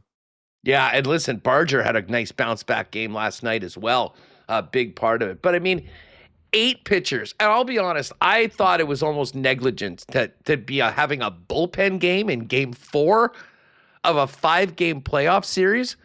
But credit where credit is due. They seem to know what they were doing, and my God, did those guys step up. There's been so much angst about this bullpen all year, and the bullpen came together for maybe their finest performance, using 8 different pitchers over 9 innings to get the win. Yeah, I wasn't fond of the idea when it started, but obviously the starting pitchers are in some trouble. Scherzer stunk down the stretch. I think we can all agree there. Obviously, Hall of Fame guy, like, you want him to be part of this run at some point. I just don't know if it's going to make any sense. Bassett had taken, he had jumped on the IL at some point, and obviously he wasn't ready to go, so we'll see what his status is coming up this weekend. And then Barrios, another guy who had a rough season and then jumped on the IL after being sent down to the bullpen already earlier. So, yeah, a few of those guys that didn't end up helping when it came to the starting pitcher aspect, but to piece together an 8-man bullpen game the way they did. John Schneider has a knack for over-managing a lot of the times. Last night was a perfect opportunity to get into the over-managing. Him and Pete really did a great job. They only allowed 2 Yankees runs. Jays were able to put up enough and find a way to win in Yankee Stadium, so we didn't have to come home for a Friday Game 5.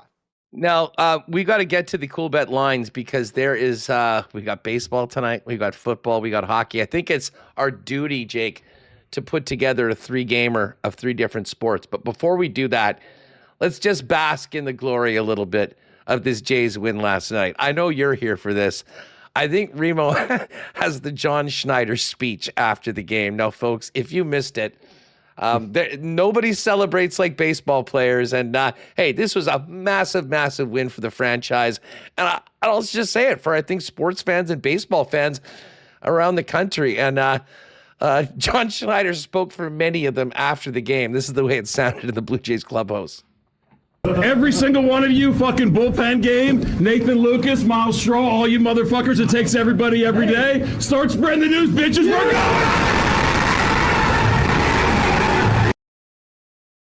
Unbelievable. A little bit of blue language, but it was out there. The thing that I love about Schneider, and listen, I wasn't sure that he was the guy after the last couple seasons, but last night was, for his staff, one of his finest moments. But he certainly is himself after big wins and sticking it right to the Yankees even after they swept them out of the playoffs.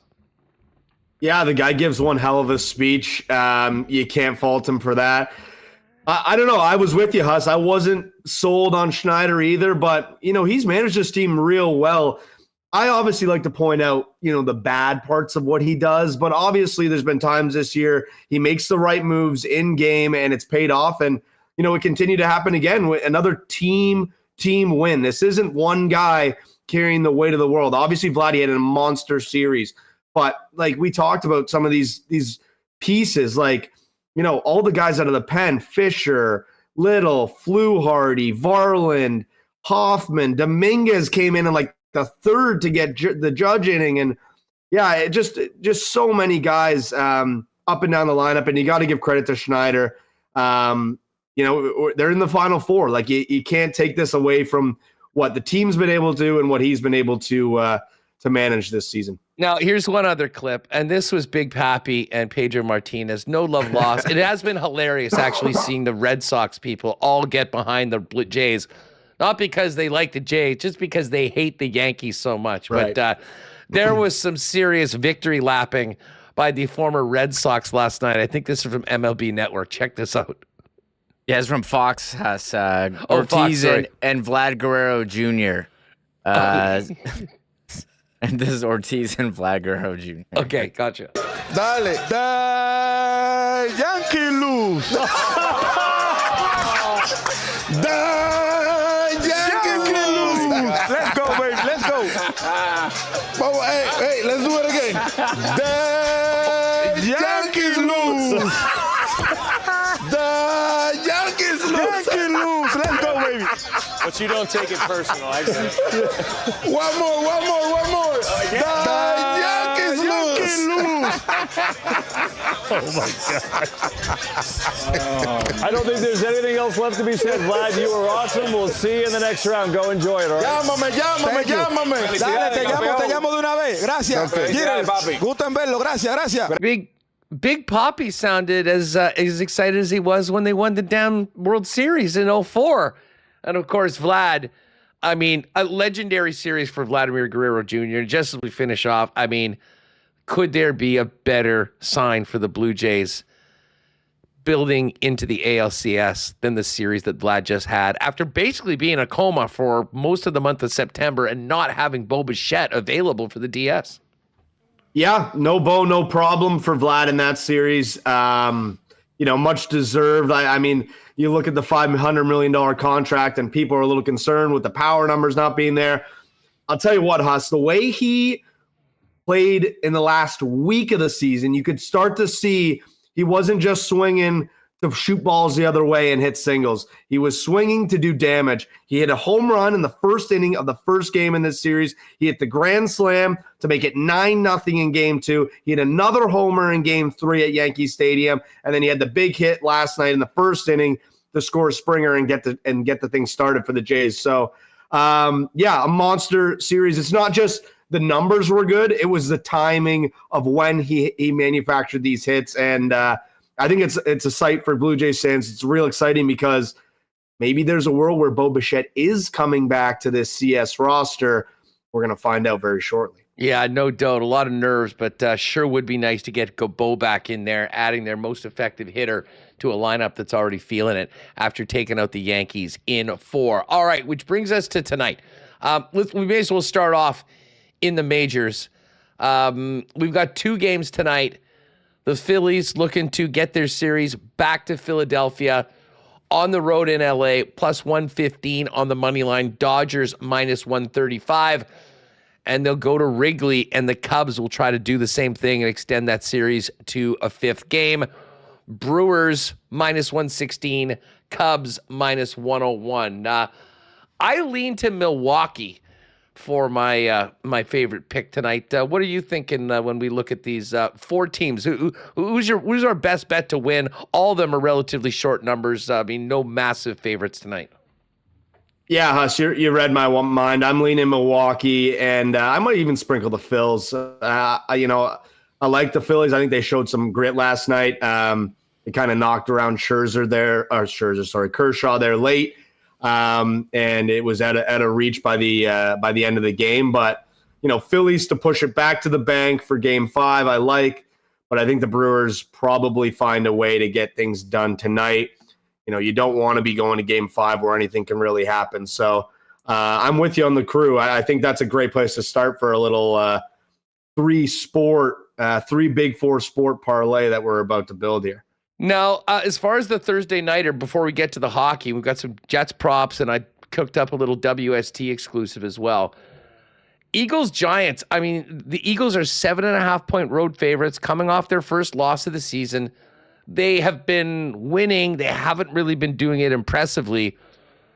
I would say historically, if we talked about division opponents where the home dog is greater than 7 points, probably 60+% those teams are covering.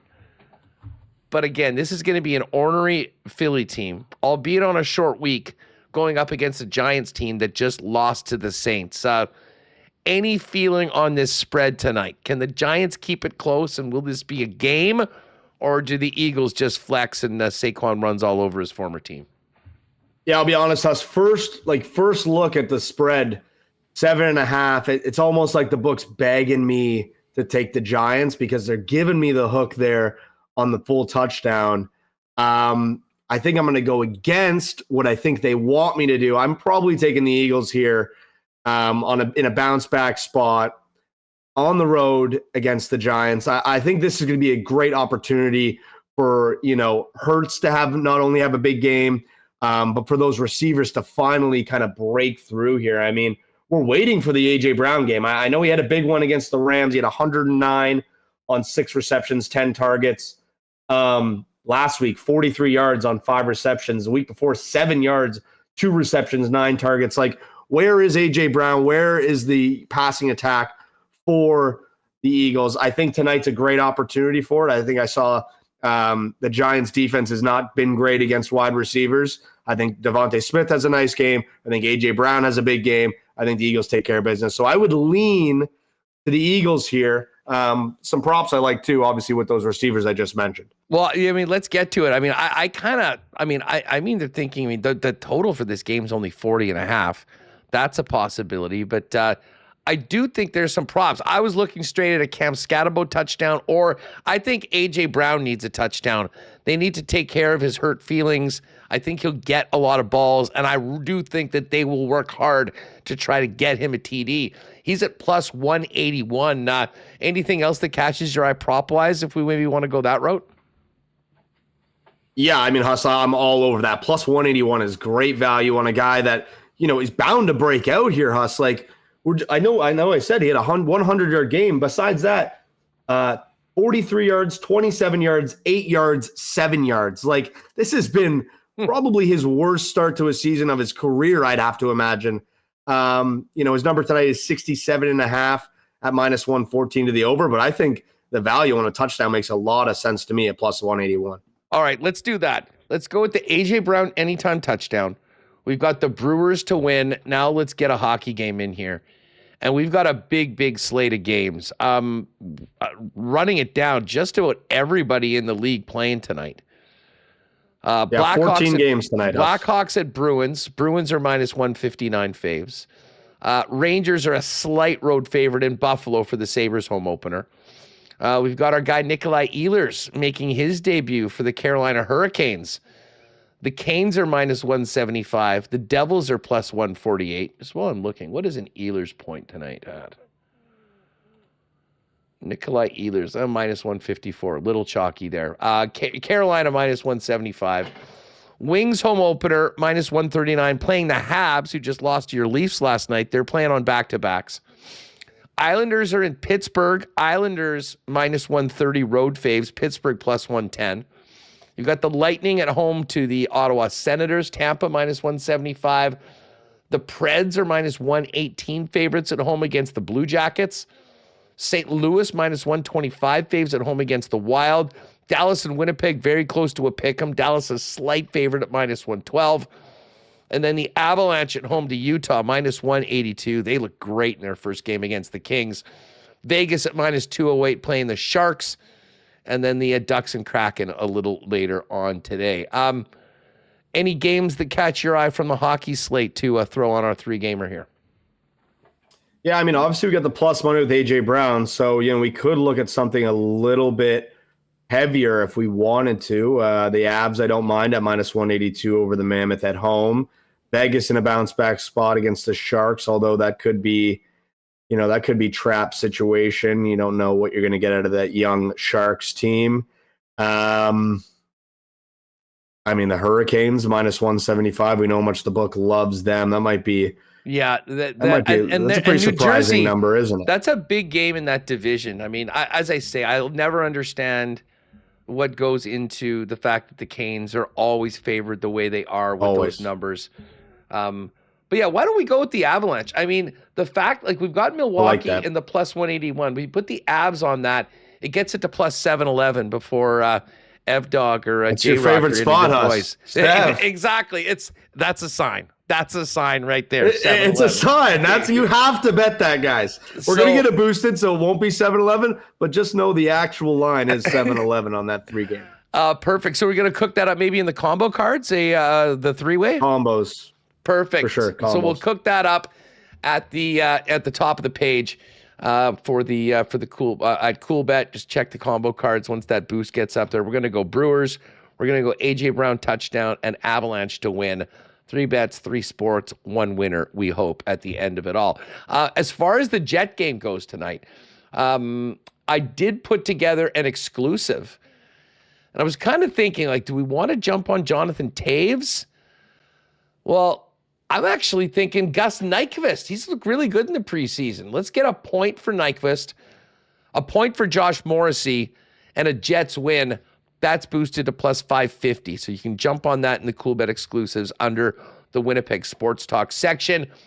But for those of you that are wondering, we have had Jonathan Toews added.